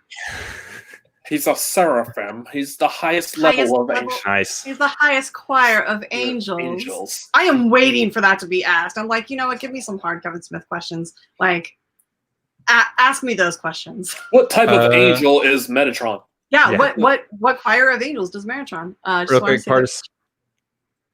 Yeah, Pardis was just saying that wanted to say you still did awesome, and hope you get another match soon. Oh, thanks, babe. It's not going to be until next season, but I appreciate that. But these next 4 months are going to fly by anyway. Hopefully. I mean, to be fair, we blinked and tomorrow is September, so. It actually is now here. Yeah. You're still 2 hours behind, but. I've blinked a lot in the last minute. What are you talking about? Oh my God. Rockin' Movies with Tyler says Jack Black, and I am 100% on team with that.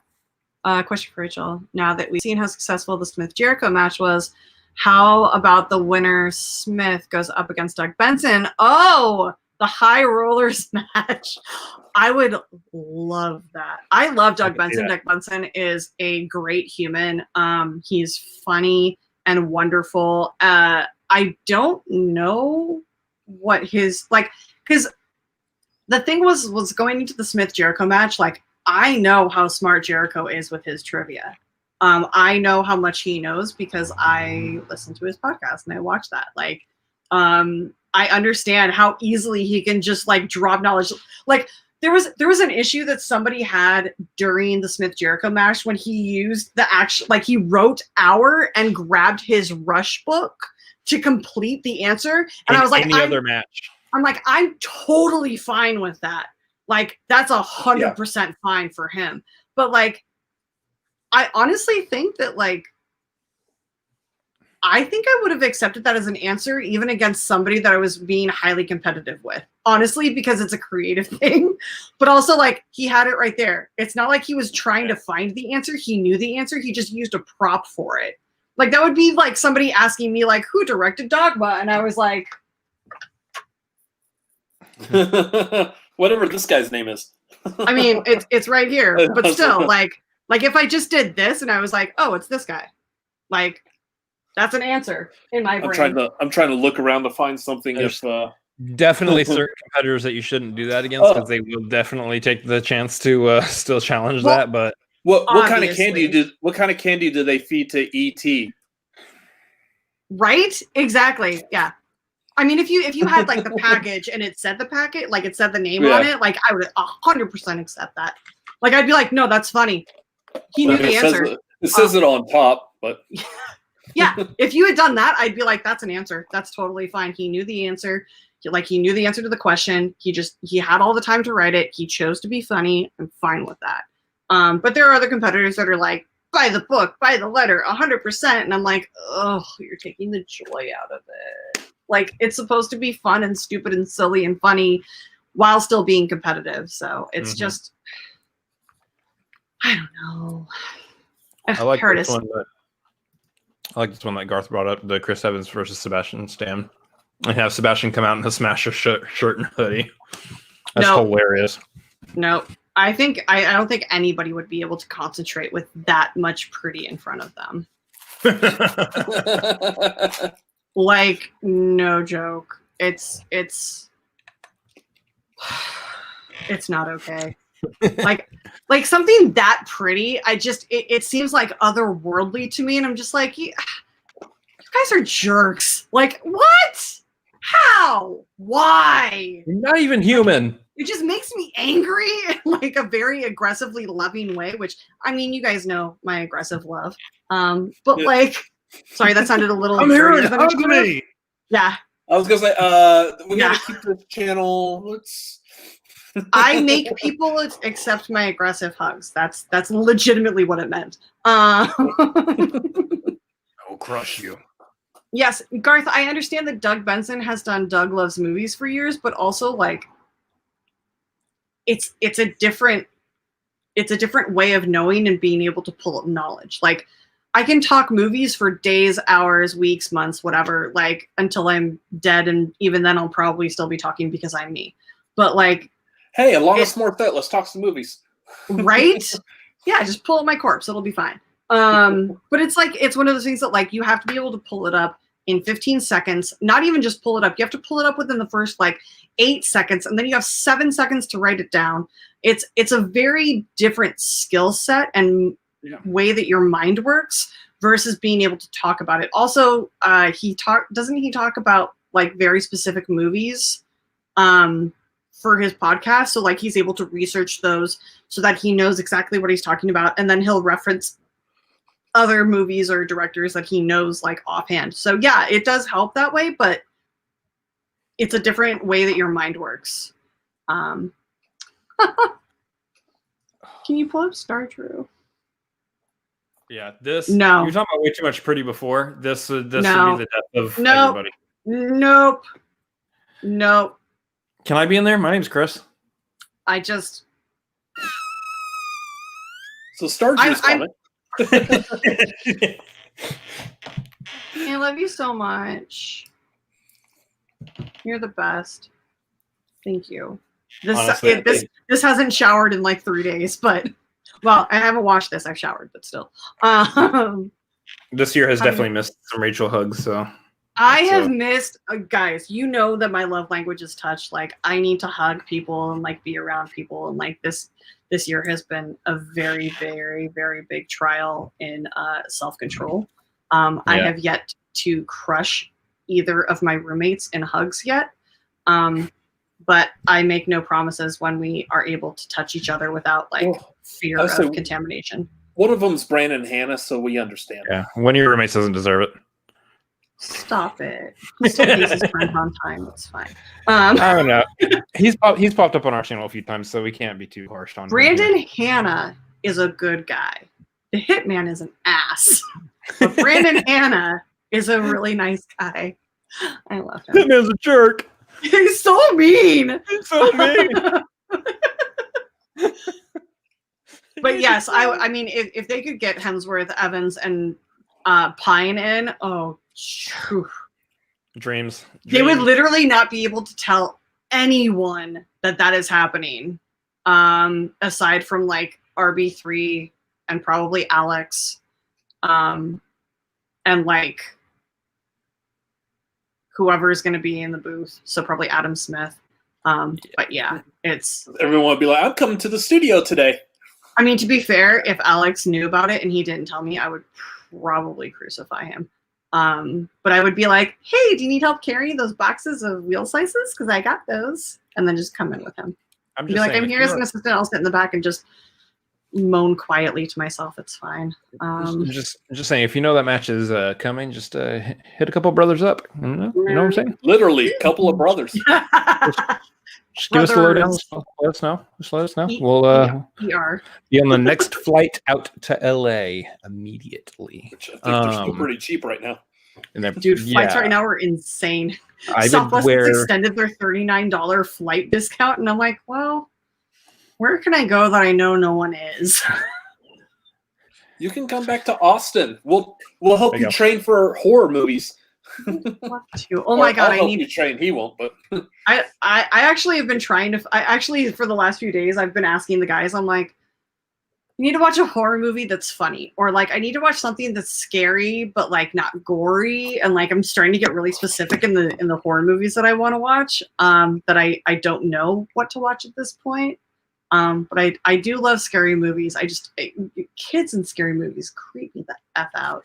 The thing is, like most of the like good horror movies that are funny that I can think of off the top of my head are all like over the top gory as well. So like you're going into like Evil Dead or Dead Alive. We already did the Evil Dead series. We marathoned that back in like May, I think. But it's more of like, you know, I want to watch something along the lines of I watched was it We Bring the Darkness? It's a new like Netflix movie with Johnny Knoxville, funny enough, playing a pastor, which is hilarious. Well, I mean, it makes sense when you watch it. But like it's really like it's super violent, but it's like not gory. But then there are movies like Tucker and Dale versus Evil that are super gory and funny and like so sweet. Like I love that movie to the depths of my soul. I mean, I just also have a massive crush on Tyler Labine. So, oh my God, Alan Tudyk. Like he's my favorite ginger. I don't care. Like, Tyler Labine and everything. No, so and Zach and Miri. When he comes in as a drunk customer. Now that's a great 5-pointer. Yeah. That is a great five. Pittsburgh! Pirates! Yeah! Can I get some coffee? We're not open. All right. He just looks over. Hey. It's a really small dog. It's so good. I laughed so hard when he came onto that movie. Oh, that movie's so underrated. It makes me so happy. Dude, Rocky Horror Picture Show is, I can't, if it's near fall, I legit can't watch that unless it's October. So I have to, Rocky Horror Picture Show. Wait, like, so if you have to wait, are you filled with anticipation? A little bit. Well, there's a video on Sesame Street, and it's Tom Hiddleston explaining delayed gratification. Have you guys seen this? No. What? He's talking to Cookie Monster about how like you don't just eat a plate of cookies, you have like one and then you save some for later because you don't have to eat them all and you delay like your happiness by like saving your cookies for later. But like hearing Tom Hiddleston talk about delayed gratification is just like the most sexually frustrating thing you can ever listen to. It is not okay. I can't tell you how many times I've watched that. It's not good. My God. C is for cookie. Like, that's not all for. That's not the only thing C's for. Damn great. It's not what it's not when we're talking about Tom Hiddleston. That I would love. I think that he would do really well in movie trivia Schmoedown too as well. Like I think that it would be really funny to get him on versus Chris Hemsworth. Yeah. I think that would be like hilarious. We're pretty much just listing like all of like the MCU guys that you just want to shove into the studio and you're like, oh look, the AC broke. Or did it? Or is it just me? I mean, to be fair, the AC is always broken in that studio. Although that's not our studio anymore. Yeah. But anyways. The AC might be working, but the heat radiating off of me right now is just Is it just hot in here, or is it you guys? Casper for Rachel would be fun. Casper. Oh, Ichabod. Ichabod's good. Casper as far as like scary. Yeah, like wait, are we talking? Is there a movie called Ichabod that I'm missing, or are we talking about Sleepy Hollow? Because Sleepy Hollow was good. Sleepy Hollow still kind of creeps me out a little bit because Christopher Walken's head and like his teeth, it's just when they put it on and he's like and like then you go back and you watch it with like an actual like Christopher Walken voiceover, hey, or however. Don't yeah, try. It takes it down. Was it my brother's Casper, better at the Christopher Walken than I am. Casper Von, what's his face? Casper Von Dean. Dean. Playing Brahm. Yeah, that was perfect casting. You know what I would love to see? And this is, just me being a selfish fangirl. I would love to see them do one TV-centric Schmoedown with the cast of Supernatural, because their series is ending after 15 seasons. It's been on for so long. Well, I mean, we could just bring both of them over to LA with us. I mean, they both live here in Austin, so I mean, or we could just fly a few of us out there and do it at Family Business Brewing Company. I'm not going to complain. Do it, yeah. Saves us money. I mean, I know their security guard. He'd be down to like organize people to not, be limited to come and view it. It would be invite only. I think that would be amazing. Also, knowing the boys, I think that they would really enjoy that. I think that they would get a lot of questions wrong, which would be hilarious. But I think that they would really enjoy it. I think they would like the format. They're also both huge movie fans. So like if we did like a movie trivia Schmoedown with them, I know that Jared is a huge James Bond fan. I would love to see him go up against like Kalinowski and Tim. Yeah, there's a lot of things I would love to see. And I know, and like, Jensen's a director. So like he would be killer at the director's slice and Oscars. But yeah, I think that would be, I think that getting those two guys involved would be hilarious and super fun. Just Jensen Ackles versus Jared Padalecki. That would be a blast. But like with teammates to like guide them through it. I would have to be with Jensen because Jared is like a 5-year-old Chihuahua puppy that they. I love Jared to death, but like, he gets so distracted. So while we're at it, we'll bring in Matthew McConaughey and Sandra Bullock. It'll be an all Austin, Texas Schmoedown. with the two of us will be in the studio live reacting to it. So it'd be so good. Wait, does Sandy live out in Austin? She has a house out here. Yeah, she had a bakery downtown. I don't know if she currently lives here or not, but I know she has lived here. Yeah, she has a bakery. She did. They closed it down a couple of years ago, I believe. Oh, that's sad. I do love the fact that Jared's bar is like less than half a block from the Voodoo Donuts on 6th Street. That makes me really happy. Because you can get drunk at his bar and then wander down the street and purchase some donuts. Well, all the pizza on 6th Street, just all the pizzeria stands that are out there. Oh, they're so good after you've been drinking all night. No, the food trucks. If you go east on 6th Street and you hit up the food trucks, oh my God, guys, I miss Austin so much. Well, come back. Come back to Austin. As soon as it's not a cesspool everywhere and I'm not going to die on a plane. Well, I mean, to be fair, I've legitimately been considering like just, driving out somewhere and just like camping out in the middle of nowhere. Like my car does have like a hatchback so I can like just blow up an air mattress or sleep in the back of my car. Drive out to Austin. Yeah. Yeah. Oh my God. Partis has a great suggestion. Arnold versus Sly. Yes, please. Oh my God. We would need so many subtitles. That's not the answer. That's not the answer. Hey, yo, this is the answer to the question. You ask a question, I give you an answer. I'm sorry, could you repeat that? Yeah.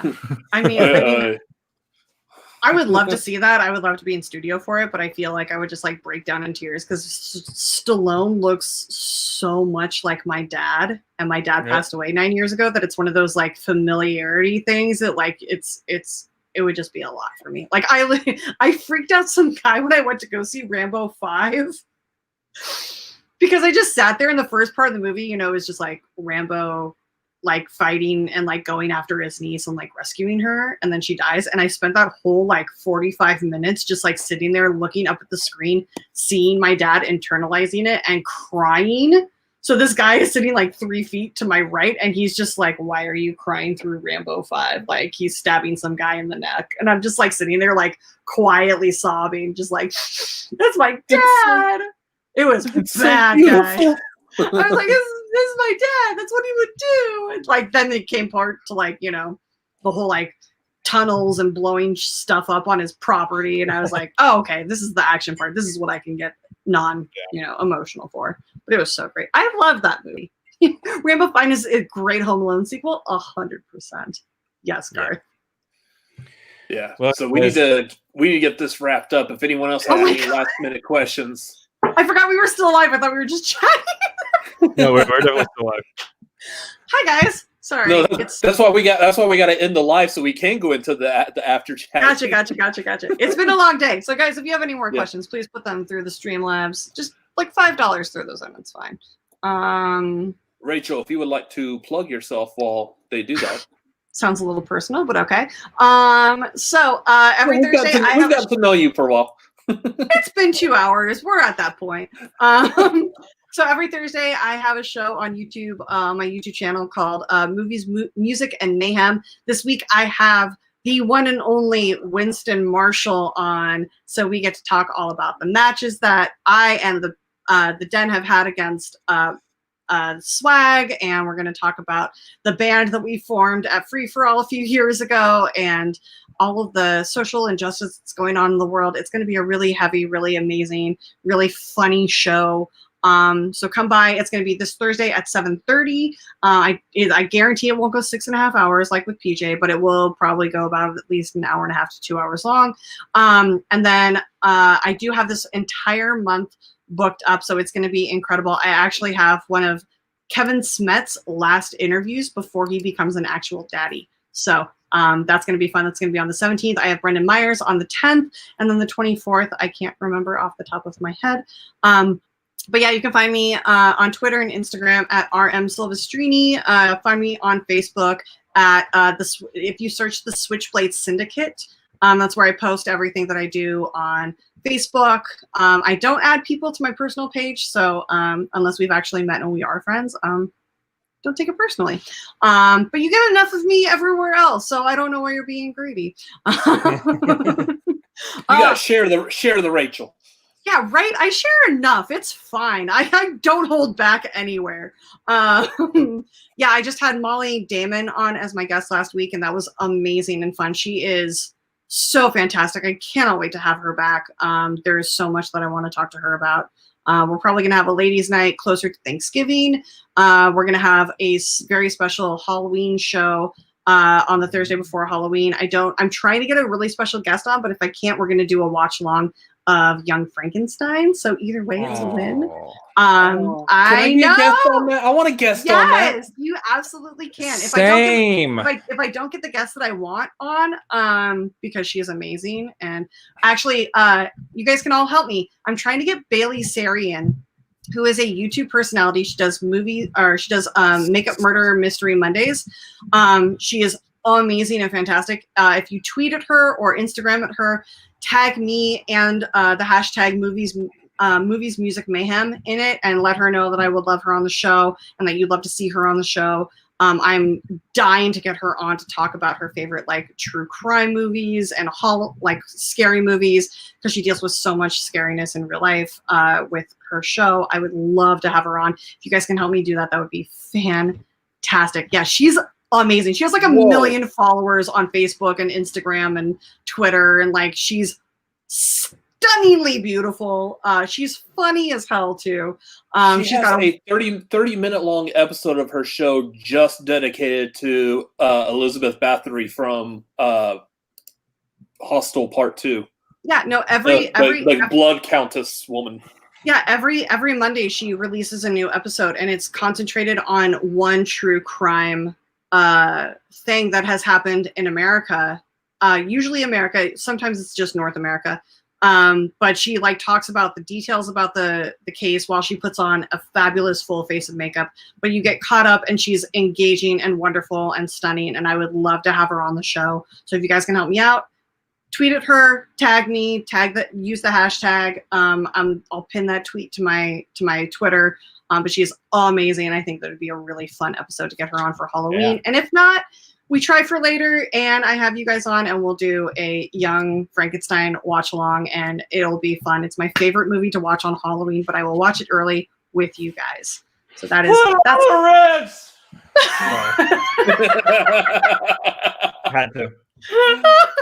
Had to.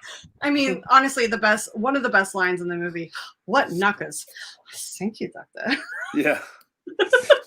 Frankenstein. What's your name? Igor. It's not Igor? Yeah, but I pronounce it Igor. Wasn't your hump on the other side? What hump? Yeah. Oh, it's so good. The movie's just so beautiful. It's hands down my favorite Mel Brooks movie of all time. But yeah, so that's my pitch. And join my Patreon because we do hangouts at the end of every month. We're adding new stuff. I'm going to be starting to do watch-alongs in November, and then we'll probably do like a playlist and stuff like that. It's super fun. We have a blast, and then you get there's one more drinking buddy left, so you get to sponsor the drinks for a night. You get to either come on for 5 minutes or submit 5 questions for the guest of your choice that month. That's a lot of fun. We have a blast. So come by and hang out Thursdays, usually about between 6:30 and 7:30. Dope. I just talked a lot. Well, I mean, you plugged yourself. That was a good way of doing it. So please stop saying that. That's later, guys. Stop saying. Wow.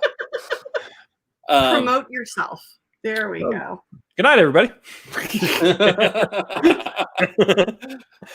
Wait, we gotta promote ourselves on this channel. My nose. Sorry. So yeah. Sometimes you just have to remove yourself from a situation. Yeah. You just go like. I'm just gonna go back and breathe. It's fine. Oh God, that was not pretty. Dad, don't shame us. Come on. And for that. And what do you guys have going on? We're doing some things. Well, we do have this little YouTube channel, Cinefanatics. We've got stuff dropping on here other than doing the Schmoedown replay every week, which tomorrow night, I believe the match is going to be between Robert Montano and Jeff Snyder. We will be joined by Mr. Jeff Snyder on this program to talk about his match with Robert Montano. You would think we'd get the fellow reactor, but we got Jeff Snyder to get that Snyder information to his match. So yeah, come back tomorrow night for that. That is going to be, tomorrow's Tuesday, so that is going to be at 10:15 Central, 8:15 Pacific, and 11:15 Eastern. I know it's today technically. So technically it's today, and normally we do a 2-stream Tuesday, but since we're still going, it's now 3-stream Tuesday. Yeah. Luckily, it all still begins with T. So tomorrow night we are also doing the tagline, which I think it looks like that. So it's the tagline, the show where the tagline is the titles where we talk about movies. Tomorrow's night's going to be an interesting one because we have a very specific topic that I feel like is very topical right now. So we're going to give our thoughts, feelings, and opinions in regards to the recent passing of Chadwick Boseman. So that will be tomorrow night at 9 Central. So come back for that, and then we'll move on to Schmoedown replay. Come have drinks and cry with us tomorrow night. Yeah. Oh God. Yeah, we'll be talking about that. Might talk a little bit in regards to the fact that did happen while we were watching the major Schmoedown event as well. So that was a little brutal right there. Yeah. And then also, as we said at the top of this particular video, we did, right before filming this, just go see Tenet. We've got a review coming out. I am in the middle of working on that review right now. We still got a little bit more stuff to film for it, so I'm hoping to crank that out tonight, hopefully, maybe. Either way, I'm going to try to have that Tenet review up at some point tomorrow. I am going to try to get some sleep tonight and to actually go to work tomorrow, thus officially ending the vacation. So You're so responsible, Robert. I'm so I'm proud of you. trying to. I want to go to work. These people count on me for some weird reason. So yeah, the Tenet review will be up. It's non-spoilery. It's a lot of fun. We're having a lot of fun with this review. So if you haven't watched one of our reviews. If you haven't watched one of our reviews, we're being uber creative with this. Not that I'm sticking Uber in there, but I'm just saying it's that level of creativity. We're being Lyft creative with this. We're not Lyft level. We're Uber creative on this. So, but not like that, because that wasn't creative. No. Seeking sponsorship. If you would like to sponsor this ad, yeah. Also, follow us on patreon.com/cinefanatics. That's a good place to, sponsor us. If you want to be a Patreon of us, that's a good place to do it at. We got movie watch-alongs. I believe we're going to be doing Inception and Bill and Ted's Excellent Adventure coming up pretty soon. So make sure you hop on that $10 tier so you can see that. Also, we got, Galagos just threw in a $1.99 super chat. He says, plug. I mean, plug. And also, who knows what sort of exhibition match you might find between me and the Addams brothers coming up soon. You never know. Oh, I will lose a Kevin Smith match. You can read the questions. Oh, okay. Yeah. I will lose against Rachel Silvestrini also. But it'll be super fun, so it's fine. Yeah. What did this turn into, like the Cinefanatics ASMR channel? Hi. Hold on. I got this. Grab my water bottle.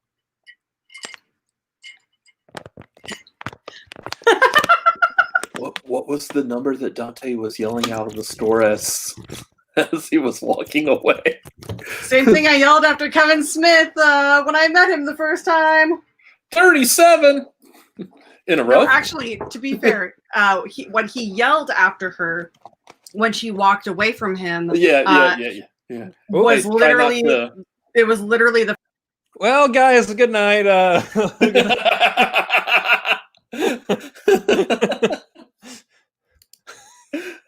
We can't bring her back on. I'm not gonna say it. I promise. I've been so good. I'm not gonna screw up at the end. No, it was. It's. Well, I mean, have I told you guys this story about when I met Kevin Smith for the first time? Yeah, I've seen this story. Yeah. Yeah. When we were at the restaurant when you came here. Yeah. So, guys, if you want to know what I'm talking about, my Facebook I think is public, so you can go read the post that because it was literally 2 years ago, almost to the date that I met Kevin Smith, or 3 years ago, and then like 2 days ago was when he joined it was ridiculous, and I posted about what I yelled after him. Thank God he thought it was funny, because I would have drowned myself in the Vancouver Bay if he had not thought that it was funny. Because I would hate to disappoint Kevin Smith or make him angry with me in any way, shape, or form. But yeah, you guys are the best, and I'm so glad that you guys brought me on for this. Just so you know, I did have other invitations, but I chose you guys. Oh, thank you, Rachel. Well, you did ask first, and I show priority because you guys are on top of it. We're trying to. This whole like getting people to guest star on our show is like kind of new, so we're trying to stay on top of getting people. Well, let me know if you need help. You know how aggressive I can be. It's fine. Oh yeah, she's gonna give you a hug. You're gonna take my hug and you're gonna like it. Let me love you. Sorry. Anyways, right. So also follow us on Twitter, Instagram at CinefanaticsMLP. I forgot. There's also Robert Adams MLP, Chris Adams MLP. That would be our handles. Yeah. Well said. Yeah. You know, I'm still kind of like all messed up over that after that Tenet movie. So yeah. Also, I didn't do this at any point during the video. We need to make sure that we flash up the usual. Oh yeah. my God! Yodi for Chronic. Yes, Yeah. guys, nobody works harder than Eric. Eric edits everything. He edits the tape shows. He edits all of the promos. He does so much work, and not only is it just like. Not only does he do the work, but he excels and makes everybody just such a rock star. He is so phenomenal, guys. Just if everybody can go on Twitter right now and just like tweet out hashtag Yodi for Chronic, that would be amazing. And tag Christian and Mark in it too, and the Schmoedown. Just do it. Just go for it. Do it. Tinkle one, tinkle. Do it. Do it. Do it. Do it. Do it. Starsky and Hutch. Okay. The weirdest movie to quote. Yeah. Do it. So do it. I love Ben Stiller, but still, that movie is awful. Yeah. Yeah. Although if I ever met him, I would probably just be like, do it. Anyways, guys, that's it for us. We are the Cinefanatics. My name is Chris Adams. That was Robert Adams. Where's the video? Let's play this thing. Here we go. Thank y'all for watching. Thank you, Rachel, for coming on. Everyone have a great evening and good night. Later.